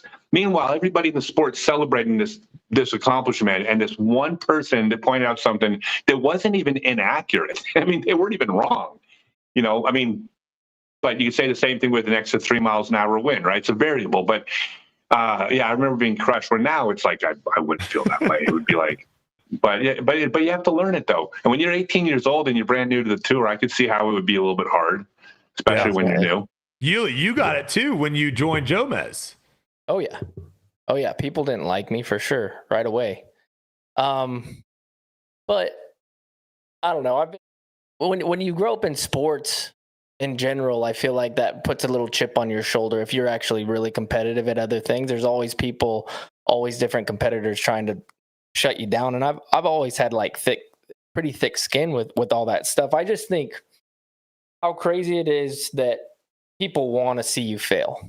Like that's the one thing that kind of hurts me a lot of times is not like I could care less of what people think of you, but the people who actually want to see you fail, that's crazy to me. You know, like they want you to like not be successful for some reason and they don't even know you. I mean, shoot, last week I had so much hate come my way over something. And I remember sitting down with my wife and being like, this is crazy.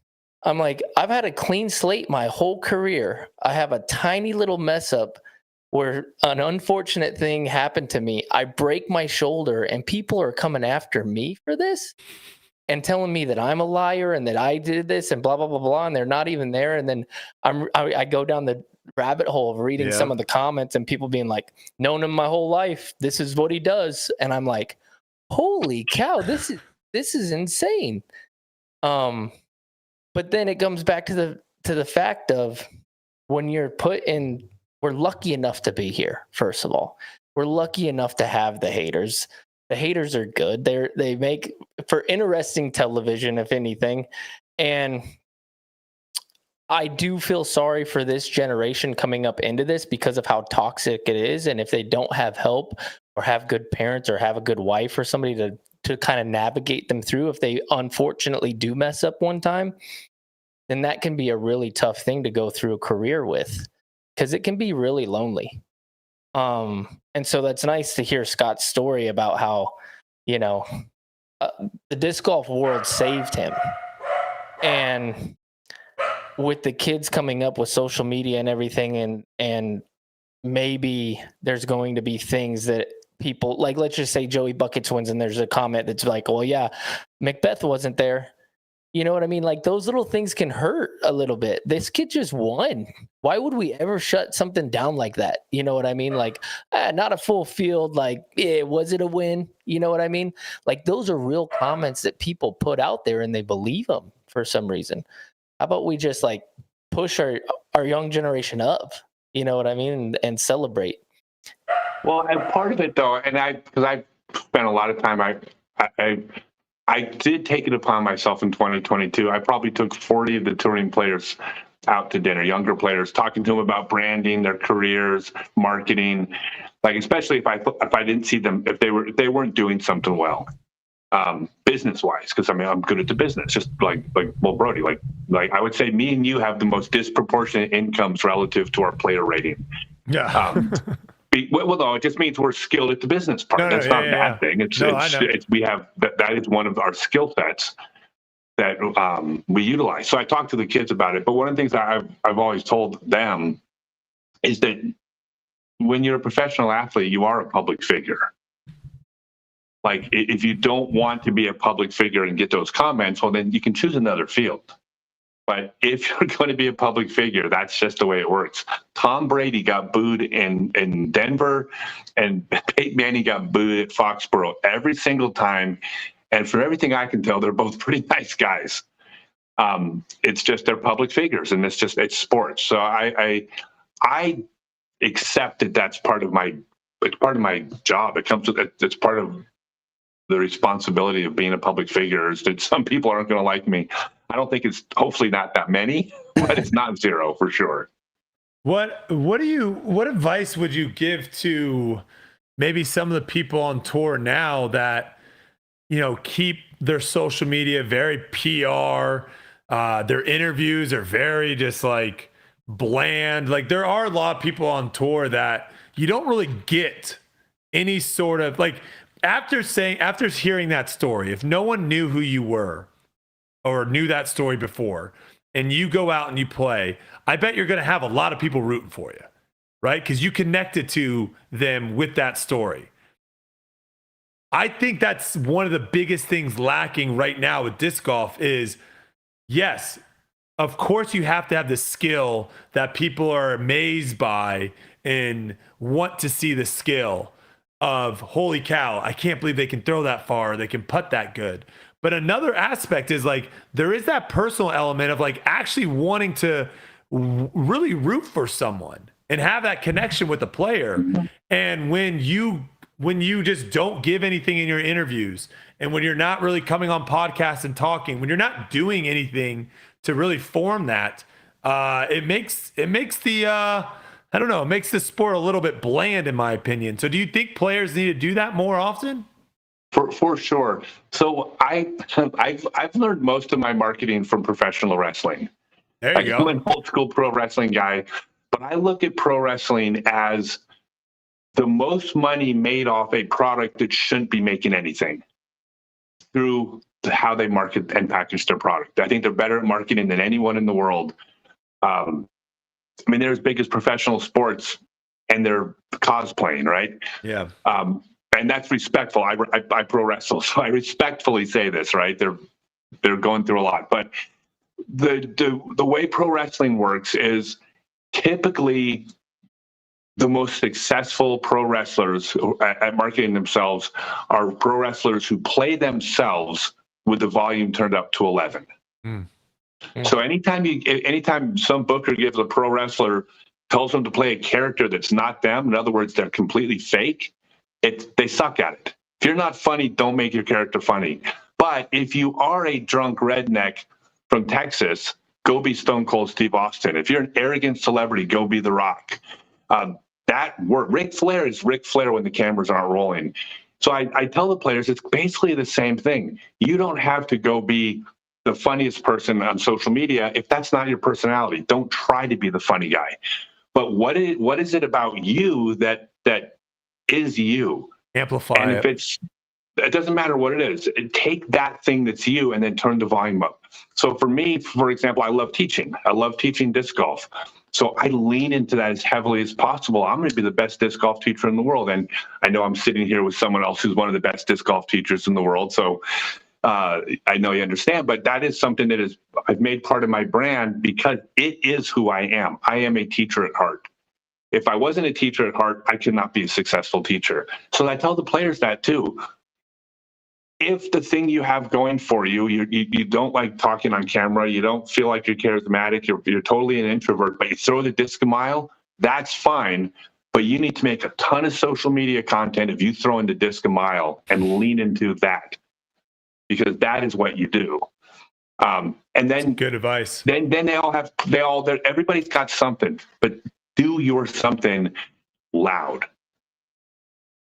We need to see like an extra large Joey Buckets hat. Yeah. Like just a ginormous bucket hat. Yeah. Oh, I mean, look at Simon. Like when Simon does all these trick shots and he's basically, it has this childlike quality to them. We know that is who Simon is.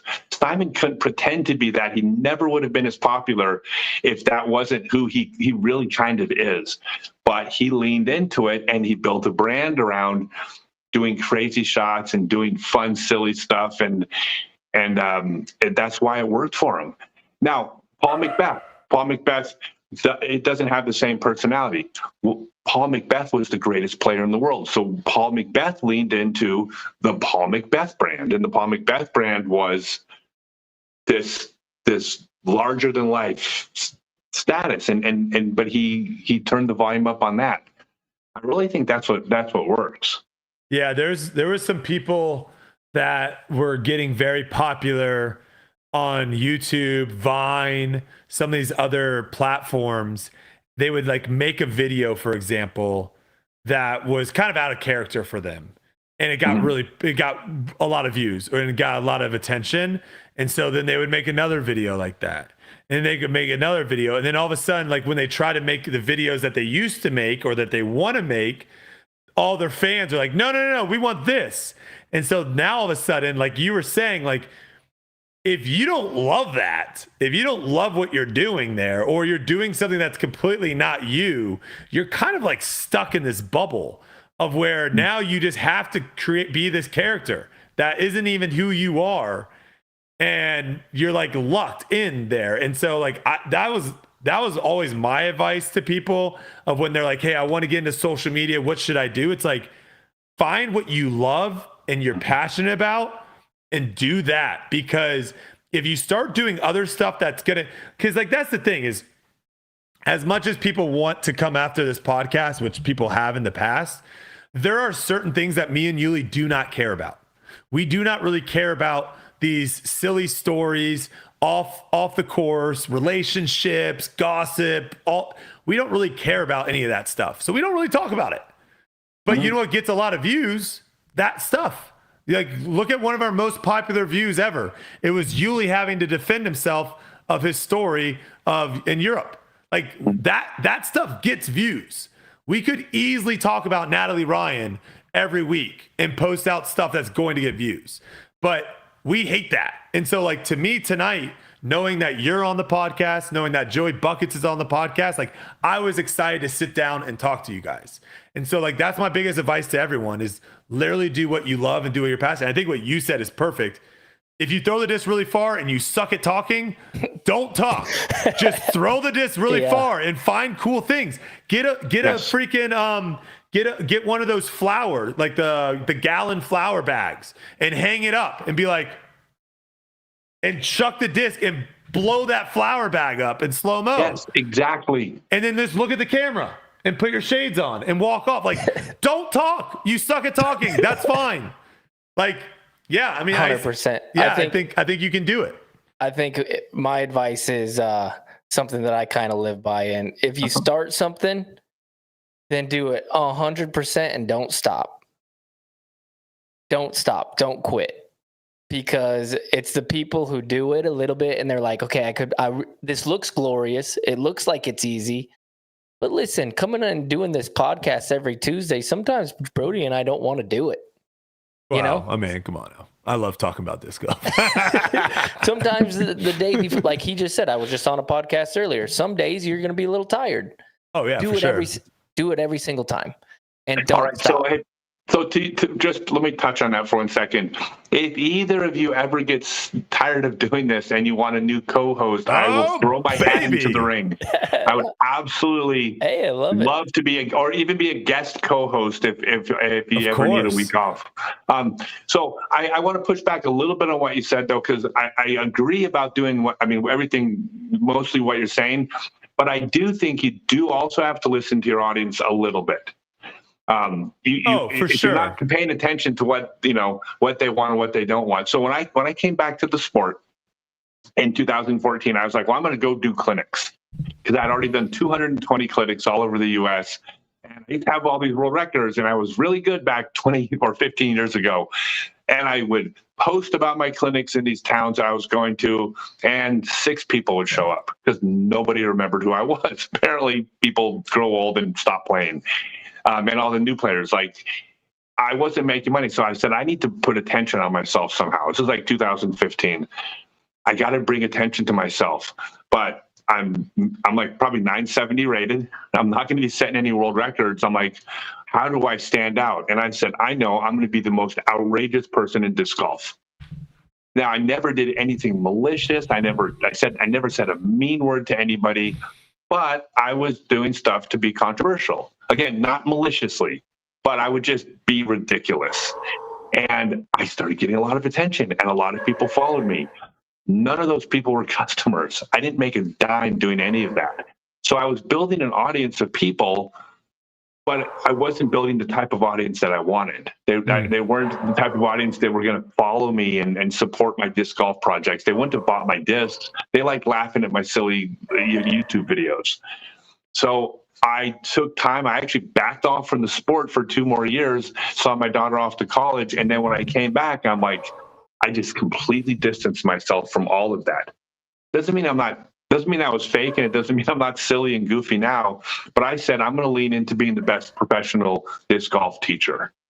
I said, that's where I'm going to lean. And then when I pushed that out there and it started working, I went, okay, now I'm onto something. So there was some modification in my business plans based on the free market votes with their wallet. And it wasn't, I had a lot of fun, didn't make any money being crazy guy. Yeah. So my point, it didn't work. Yeah. My point was more towards the, and again, everyone's driven differently, right? Like, is my mindset a little bit different now because I'm in a very financial stable position? Probably. I'm sure that has a little bit of a point, but I've never been super driven by trying to make more and more money. If you go and you kind of look at my career points and what I've changed and shifted, none of it was ever for money. If anything, a lot of the times I would change and shift, I would go into something that I was going to make considerably less money. I mean, heck, if anyone knows what Good is, Bro 5 was Good before Good existed, which is like now one of the top golf brands in the world. I could have continued on with that, but I did not like the way it was headed. And I didn't want to be a part of that anymore. Now, if money was everything and that's all I cared about, I could have easily been like, well, I can let this slide and I can let that slide and I won't, who cares about, I'll turn a blind eye to that going on over there because I'm going to get a fat paycheck. But to me, at the end of the day, it's like, we only really have one life on this planet. You might as well be doing it something that you love doing. And I would much rather be making a couple bucks doing something I absolutely love doing than making a crap ton of money and being like miserable and not wanting to wake up and have to go do it, you know? For sure. But I think you misunderstand what I was saying. I think we agree. I think we both agree. I didn't reinvent my brand to make more money. I reinvented my brand to make any money. No. I think we both. I think we're both agreeing, and just in a different way. But yeah, no. Yeah.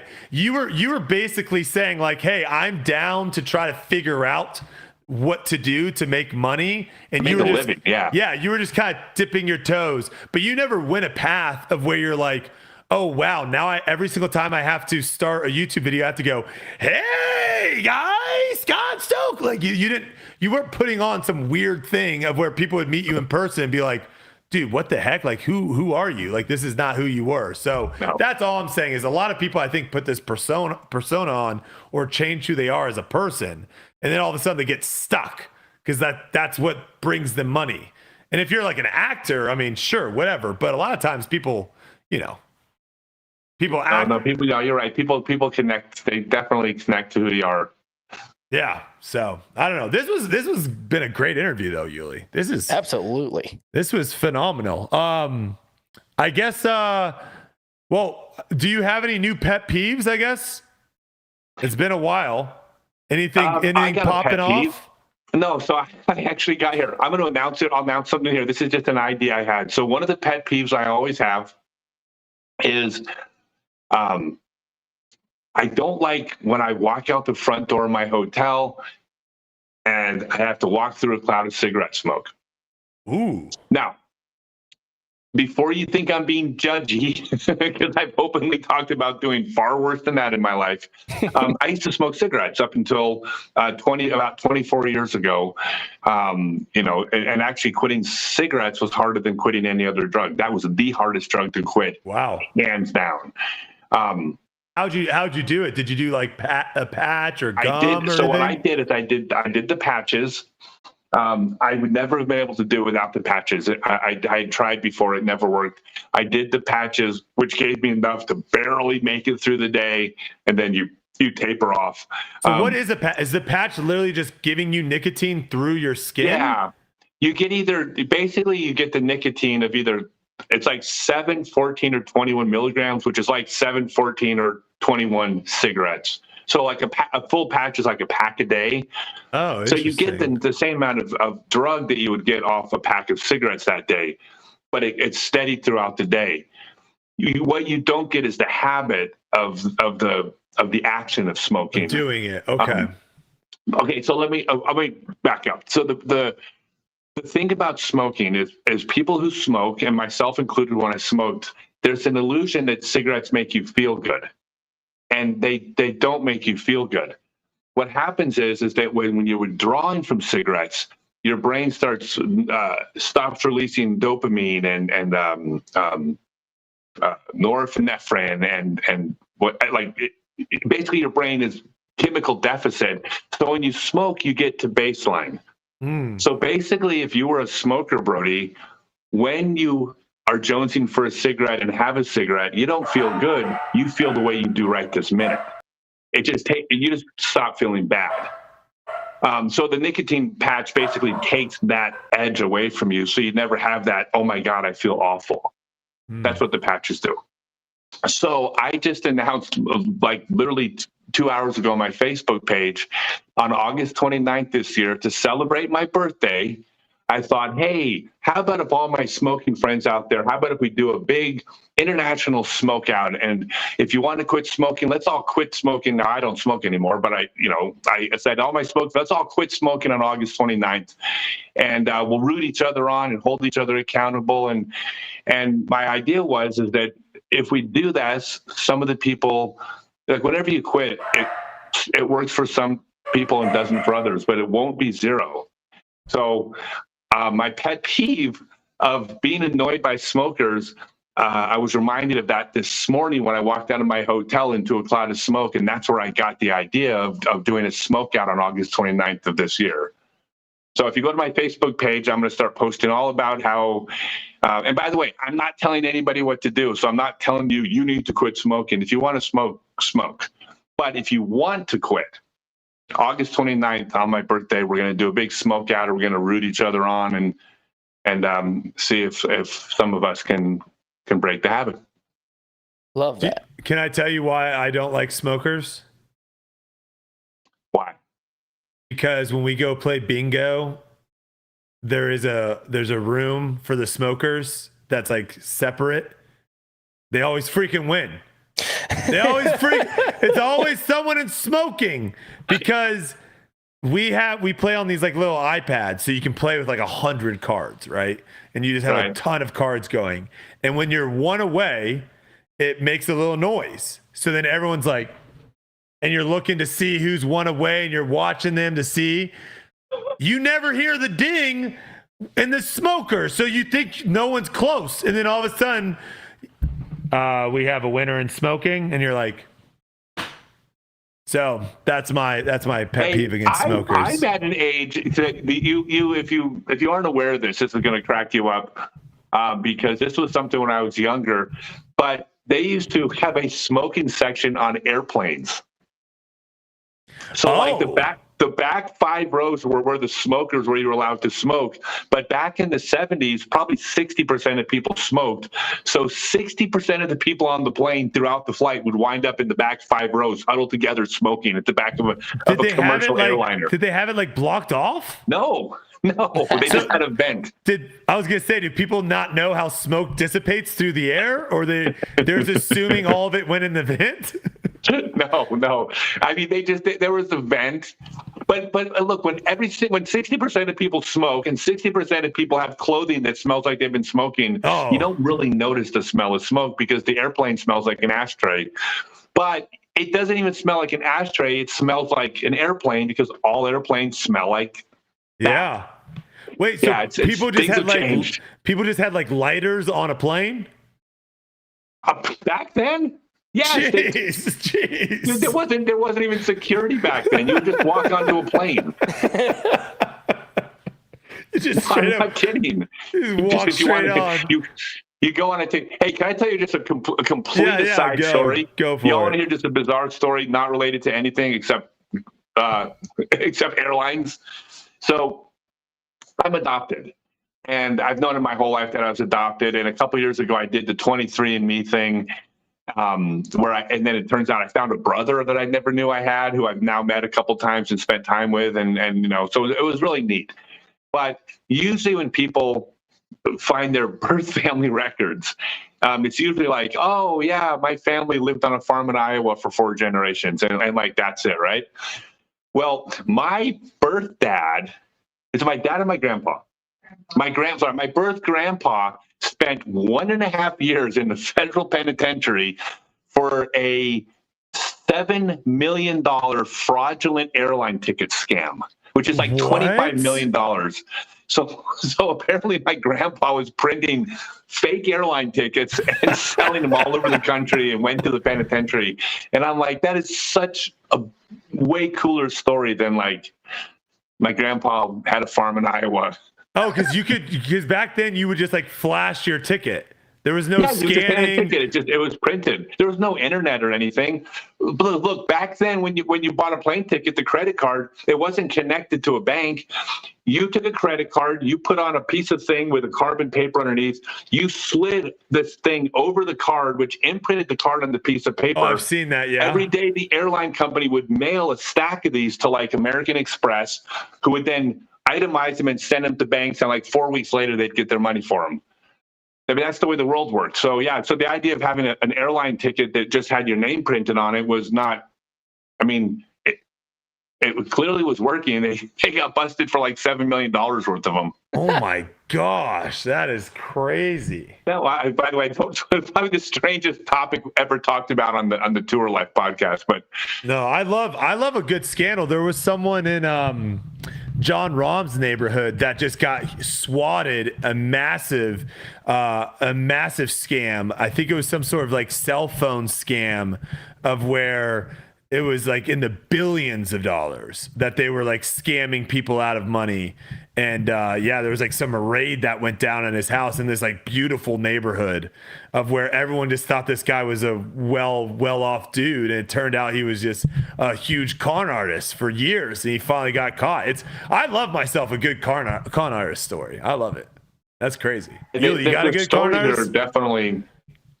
I mean, a person that tries to steal the Mona Lisa is a far more interesting story than a person who holds up a 7-Eleven. I also have my Twitter hacked. I would love to talk to whoever hacked my Twitter.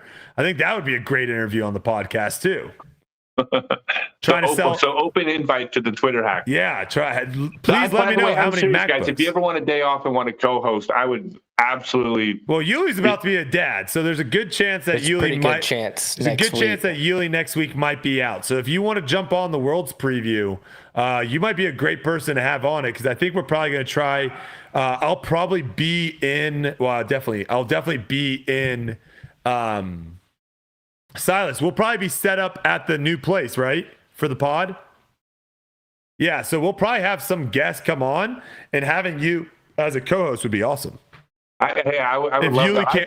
I've always gotten along great with you, Brodie. It was funny because before we ever met, the internet decided we were mortal enemies. No, they need a good story. They need a good rival story. But it was a good story. And to me, if that made people tune in and watch, fantastic. Yeah. Of course. So I thought it was a great story. It was really fun, and I think that the sport. I think more of that would be better than less. Yeah, no, if people definitely like kind of went in a little bit in on it as well. All right, Uli, you hit him with the last question. Out of the guys on tour right now, who do you look at? Is there anybody new that you look at their game and you're like, I want that? That's really nice. Oh God. Oh my God, it's so. God, I don't want to just give a soft answer and say like every single 15-year-old on tour is good, except they all are.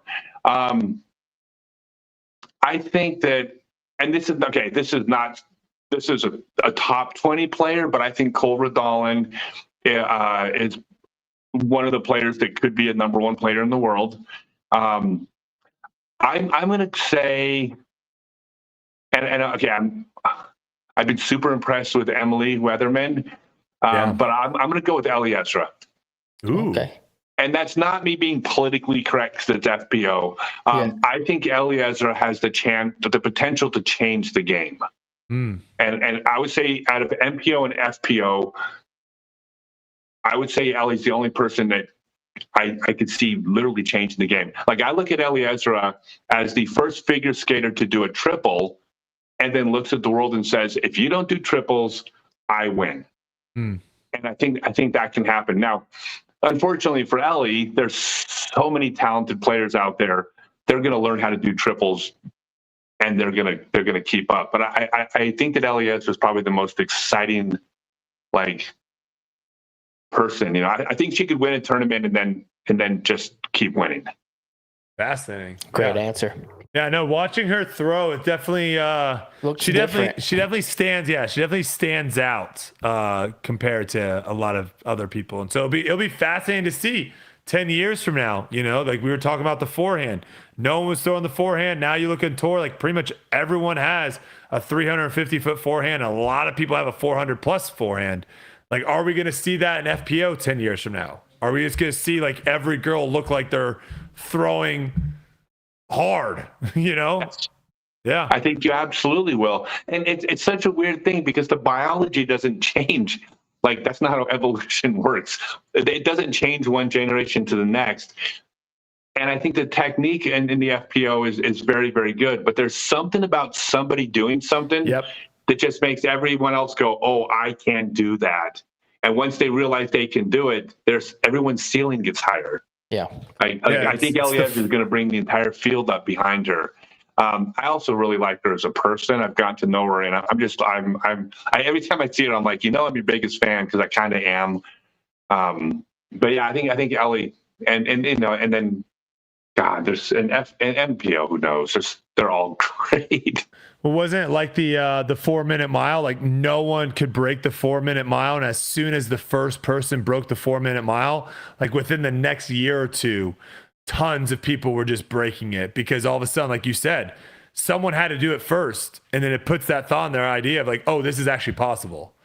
And so, well, I mean, that's why I use the example of the triple, because once someone did a triple, everyone started doing triples. It wasn't like they weren't physically able to before. They didn't get stronger over the course of the next year. Just someone did it, and they're like, oh, okay, I guess I can do that. And all of a sudden they can. I mean, one of the biggest things you can see that it is like motocross or BMXing or skateboarding. Backflips? Like a backflip happened, and now it's like, how about we do 7 of them? Yeah. Like we could do Crazy. 7. Yeah, you remember when Tony Hawk did the 900? Like I remember watching that and being like, that is insane. And now people are basically doing tricks on top of the 900. Like well, they just had that kid who was like, what was he, 6 years old or 9 years old or something, just do a 900? He just landed 900. Yeah, it's just it's crazy. It is definitely crazy. Yeah. You do have to say though, there is some evolution happening though, because like Wimby did not exist 20 years ago. There wasn't a Wimby. Oh, Wemby. Okay, yeah, no. Basketball. Victor Wembanyama. Like that person did not, like, he's the first of his kind. So there is a little evolution that is happening. Has to be. Could you imagine Wemby back like 30 years ago playing in the NBA? Jeez. No. He's gonna just shooting threes. Just seven. Right. Pulling up, shooting threes. Yeah, you just be like, this is impossible. Hilarious. Oh man. So. All right, Scott. Well, we appreciate the time, man. And we'll stay in touch and let you know about next week, because I think that would be great to have you, at least have you on leading into Worlds. But yeah, we appreciate the openness. We appreciate the stories. You're always welcome back on here, and we wish you the best moving forward. Can I throw in a plug? Because yes, plug everything right here. Yes, plug it on. I would chastise any of the touring players for not plugging their stuff. Plug away. So I'm manufacturing Stokely discs, tour quality golf discs at StokelyDiscs.com, and I also purchased chain discs, and I brought the Stokely discs, but you all have seen competitive golf discs. The chain disc is the first one is the Juju with the thumb grooves on top. You can check those out at StokelyDiscs.net. The biggest thing that I'm doing with my company is I am adamant about we need pro shops. We need pro shops and vendors to stay in business. They are paramount to the growth of the sport. And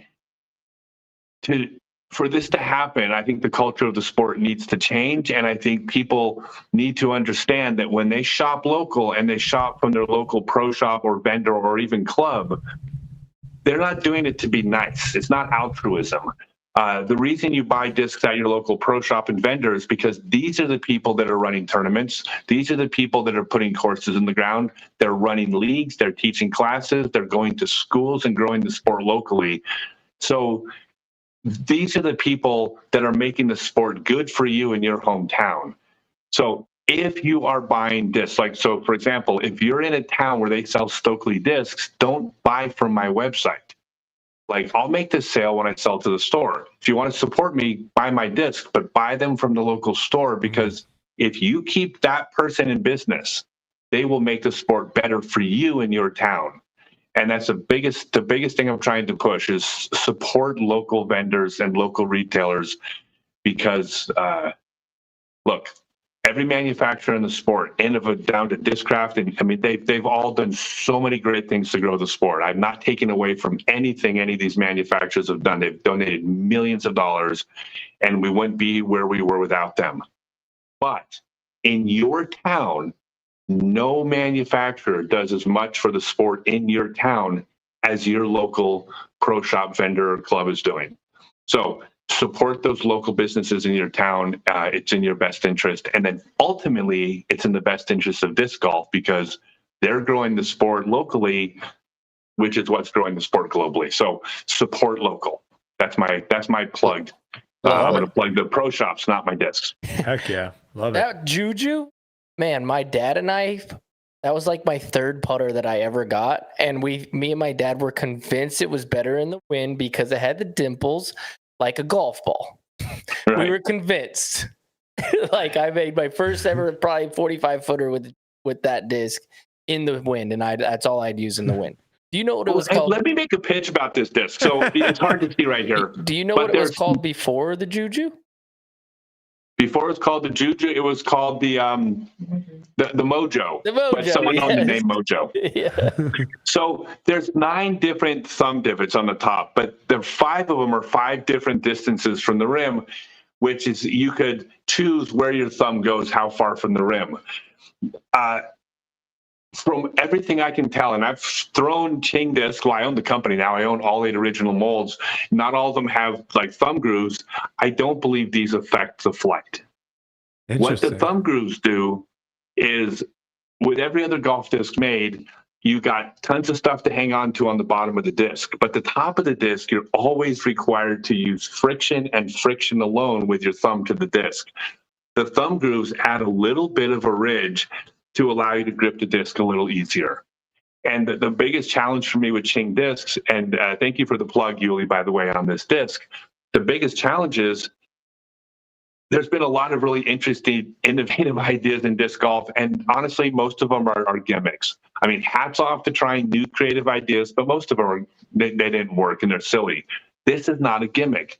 This is a great way to hold the disc with a consistent thumb placement. So I'm on a campaign to convince everybody. And it's really good in the wind. They fly great. You. They fly good in the wind. I bag it. And it's a great disc, but it's not a gimmick. The thumb grooves, it's called accelerator contours, are they work. They're great. So have you been able to test that as far as like, are you getting more speed, or do you think you're getting more revolutions with the thumb grooves? No, I don't think it's, for me, I don't believe it's either. So when these first came out, a lot of people, there was a pitch that where you put your thumb would affect the nose angle on the disc and affected the flight. I'm always honest with everybody. I would love to pitch that. I haven't observed that. Here's what I've observed is that when I throw this disc with my thumb in the 5 different spots, I get more wobble with my thumb in certain spots than others, which tells me there's a specific place my thumb should go. And I think most of us realize this because most of us place our thumb in a certain spot every time we throw our putter or our drivers. But this actually, basically quantifies exactly where that spot is. So I know which spot to put my thumb to get the cleanest release. But in the middle of the summer when it's hot and my hands are sweaty, this just allows me to grip the disc. And then the flight of the disc is that, Brodie, you would love this disc. I know you have obligations to a company, but this disc flies a little bit like an Ultrastar. An Ultrastar has a very slow turn. Like it flies basically, Ultrastars basically fly straight, but they will turn slowly, but they never really fade, which no golf disc does that. And that's basically what this does. It has a very slow turn, so it's flying straight, really gradual, but it doesn't dump off at the end, which means it does something that other discs don't do. Again, it's not a gimmick. I love myself a disc. no fade disc. I'm not gonna lie. I love myself a no fade disc. The Sky Streak is kind of like that. They just lost the mold. So yeah, frisbees were, and by the way, and the glitch. We add the glitch to that category. Glitch doesn't fade. Glitch does something. No golf disc flies like a glitch, but glitches are smaller and lighter. This is actually, you can throw this at a golf weight. So fascinating. All right. Well, thanks, you man. so much, Scott. I appreciate it. Thank you. And we'll stay in touch about next week, brother. Yeah, I would love that. I'm going to be, I do a full day seminar in Columbus tomorrow, and then I'm heading straight to Virginia to get ready for Worlds. So and you'll be there too in person. All right, perfect. So we actually just have you in the studio as well. That's awesome. Hey, you guys, it's always an honor. Congratulations on your continued success with the show. You guys are both my friends. It's always great to talk to you. Thanks, guys. Thanks, Appreciate Scott. it, brother. Take it easy. There you have it. Scott Stokely, an absolute legend. What an interview, Uli. What an interview. That was wild. That was some great. I knew we were going to get some good stories. I didn't know we were going to get all those stories. That was fantastic. Yeah, that was good stuff, fantastic. Man. All right. What do we got here? Chandler Kramer gets dropped from Lonestar. Lonestar making the news. We haven't heard him in a hot minute. So I guess we'll bring this up now. Wait, Silas, do you have the actual post from Chandler? I have his response. Okay. So he made a post, and I think initially in the post, he kind of made it sound like leading into Idlewild Uli, Lonestar just basically like, hey, you're out. We need the RV or van or whatever it is. And a lot of people were like, holy crap, Lonestar just basically made him stranded in Kentucky. But he goes on to say, when I was informed that the van was getting returned to Texas, I believe Sheldon told me that Robert was going to drive it back after the event. That was already planned. I went to Robert and said, if you're traveling back to Texas, then drop me off at my house so I can unload my stuff and figure out what to do from there. This would also make it so that Robert didn't have to drive the full way and we could take turns driving / split the gas costs. The next day, Sheldon informed me that Robert didn't feel it was necessary for both of us to travel back to Texas, so he suggested that I make the same trip Robert ended up doing by myself. I still wouldn't have had any way to get home after dropping off the van, as I would have been 3+ hours away from my house. The only upside is that all my stuff would have been at home. So it did seem like it was like a little bit of a weird situation. Wasn't Chandler the one that was saying like he was going sponsorless and then signed late with Lonestar? I thought, was that I didn't what even it know was? he was with Lonestar. I thought that he was with them personally, and then he must have signed later in the season. Because I think that's what happened. Yeah. I think he initially made a post being like, I'm not signing with anyone. And then ended up signing with Lonestar. Now, a lot of people are coming after Lonestar here. I saw some other stuff. I think he mentioned it somewhere else where he was basically dropped because of social media obligations. They felt like he wasn't doing what he should be doing. And also he was promoting like his retail. And this is where I think it gets really, really sticky for a lot of people is at some point, like retailers and manufacturers aren't going to sponsor the same person. I just don't see how that works. Like, I think right now manufacturers are willing to play ball a little bit and be nice about it. Bless you. But thank you. But at the end of the day, some of these retailers, I don't think it makes a whole lot of sense. Now, it's obviously different if you're like Discraft and you're doing something with like Dick's Sporting Goods and you want Uli to come in and do something with Dick's Sporting Goods. Like, that's pushed through Discraft. But it's different if Yuli's sponsored by Dick's Sporting Goods and sponsored by Discraft. And now Yuli's like doing stuff that's promoting Dick's Sporting Goods, which is also promoting other brands outside of Discraft. You know, that's where like the gray area happens a little bit, but that's what it sounds like. It sounds like he was kind of promoting the wrong things. And Lonestar was like, listen, we're out. So I don't know. I think there's a lot of hatred towards Lonestar for some of the stuff they've done in the past. I don't know the full story. I'm sure we'll get more details coming out. But like, to me, I don't know if Lonestar's in the wrong here. Yeah, no clue. We don't know what the obligations are. We don't have the contract, so it's all speculation. If they drop them, they can drop them. I mean, it doesn't sound like he was like. It did seem like he was fighting it. Yeah. Yeah. So another big story coming out is there will be no cell phones allowed at Worlds. So for those that don't know, New London is kind of out in the middle of nowhere, a forest, if you will. Service is not great out there, Uli, and it doesn't seem to be like something that they've done in the past where they bring in some sort of cell reception, or I don't know if any of that's, or if that is happening and they're still worried about too many people using it. But there will not be cell phones allowed at Worlds. What are your thoughts on this? I don't know. I'm not sure. I mean, I think it's weird. Isn't there other sporting events where you're not allowed to have a cell phone? The Masters is the only one I can remember.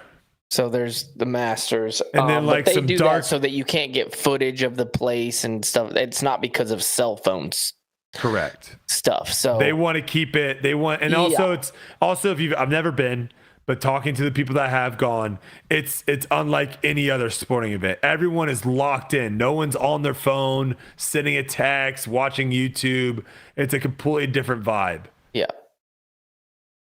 Wait, maybe this world's gonna be crazy because of it. It might be. But how are they gonna keep score? I think the players will have it.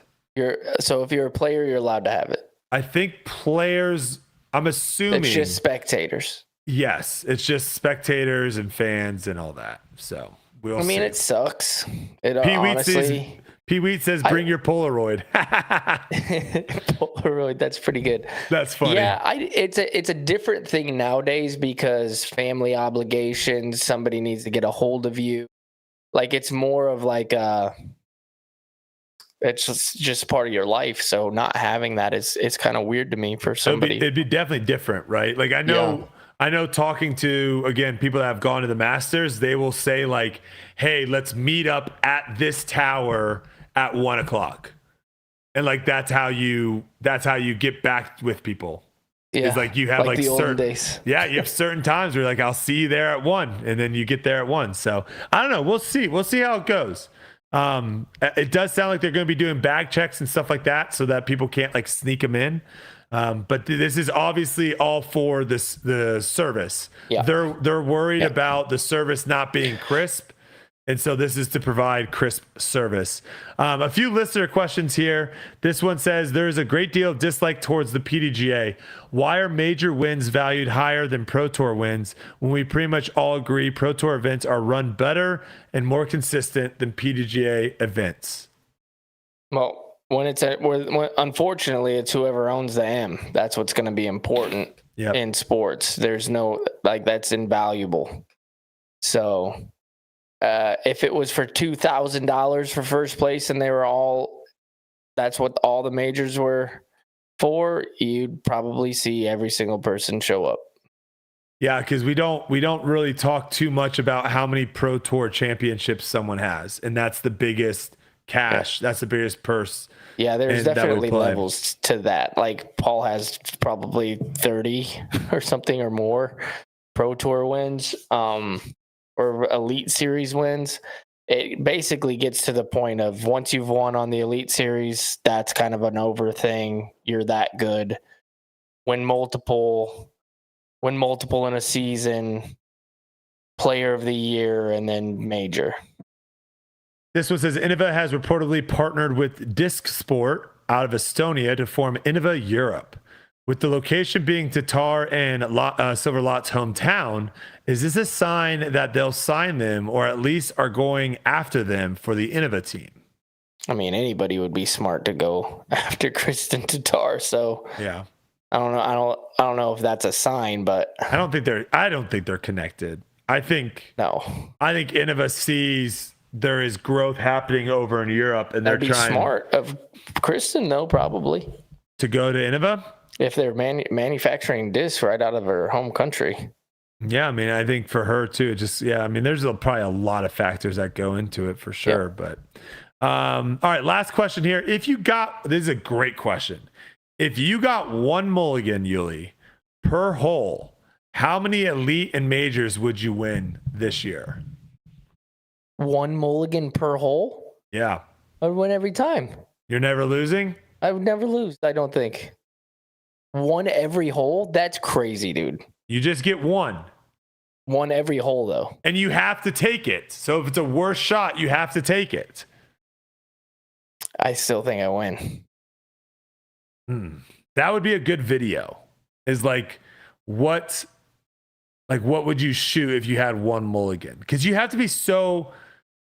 There would be, for certain courses, there would be a lot of strategy involved of like, do you save it for, like, would you rather have two chances at a 50-footer, or So it's not best shot. You can't be inbounds, take a mulligan, try to throw it farther. You throw it out of bounds, you have to take the bad one. A mulligan is just a do-over, and you can take whatever. Or No. Once you take a mulligan, that is the shot you play. So it's not like a breakfast ball. Correct. If you throw a decent tee shot and you're like, I think I can do better than that. Ooh, that's different. See, that's what I'm saying. And you take a mulligan and you go OB, you have to take that mulligan.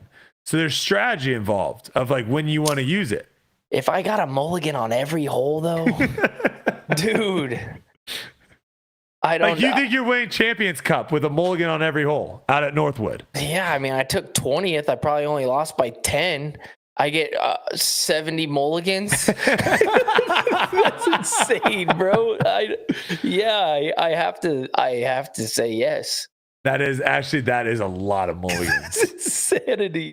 That is a lot of mulligans. I have to. Jeez. If you don't win and you get a mulligan every hole, I don't know. I'll say this. Crazy. Hunter got like unlimited mulligans. He tried to shoot the course record at New London, which was held by Paul, with unlimited mulligans, and it was brutal.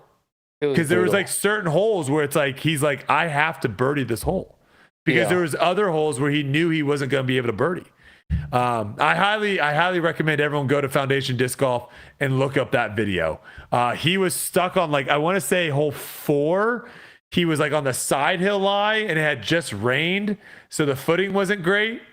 And I mean, the dude's just falling all over the place. He's got mud and dirt all over him. He's having to get up and battle. I mean, it was a grind. So, great. People are saying that it was a great video. Fantastic. What about you? I think there's a couple tournaments I could win with a mulligan per hole. It's so many mulligans, man. At a major too. Like I wonder at Ledgestone what I would have finished with a mulligan per hole. Like I definitely would have finished 6 shots better just on hole 1. Yeah. If I had a mulligan per hole in that hole. For me, it's like I don't really mess up that bad. To where your second shot's going to probably be decent. Yeah. If you got So it's one. all about my approach game, and I make a lot of putts. So that second shot in, if I just get myself a look, you know what I mean? Like you have 2 chances at it. I plan to like throw something semi-conservative and then 2 chances from there. Man. It takes the awful shot out of the equation, like the awful tee shot where you get punished big time. It's gone. Yeah. That's a great question, though. I love that question. That's a good future video. Is like, what can you shoot? What can you shoot with 1 mulligan per hole? I think there's maybe a few tournaments that I could maybe win. Yeah. With that. For sure. That's so many, bro. And then there's a couple tournaments that I don't think I could win. Yeah. So, all right. Well, there we have it, folks. Listener question that didn't get asked. Oh. What was your hat last week? Oh, that's my Buckeyes hat. The O. Yeah. That's a block O for Ohio State Buckeyes. There you go. Yeah, all right. block O for Ohio State Buckeyes. Silas, what are we looking like? Tour Life merch update. How close are we here? So we're at 542. So we're almost 8 550. away. 8 away. Yeah. Someone go buy some Tour Life badges, patches. Someone go buy a Tour Life chalk bag. They're actually super nice. So definitely go check those out. Yeah, go get those. We only need 8. Next week, Worlds, Uli may or may not be with us, simply because he might be a dad. For your first dad podcast, you might have like this whole new stream of consciousness so I might just sit back and not talk. I'm just gonna sit back and let you go. I'll just sit back and let you go. But what a podcast, what an episode. Almost had 1,000 people all night. So appreciate all you guys that are listening live. If you're not listening live, definitely tune in. Live is we got the live chat open to everyone now. It's a good time over here. Appreciate each and every one of you. Thank you guys. And shout out to Joey Buckets for coming on. great interview. Huge win. Super nice guy. And, honestly, just massive opportunity in front of this guy. Just the world is his oyster, I think is what people say. Yes. I don't understand that saying at all, but that's what people say. And Scott Stokely for coming on here, being raw, and really just, some people were saying they're tearing up. We made people cry. Yeah. So appreciate you guys. Thank you so much. We look forward to this podcast. I've said this many times. We look forward to this podcast every week. Whether there's crazy stuff going on in the disc golf world or not, we will always be here to talk about it to you guys. We appreciate you. Silas, thank you so much. And we'll see you guys next week.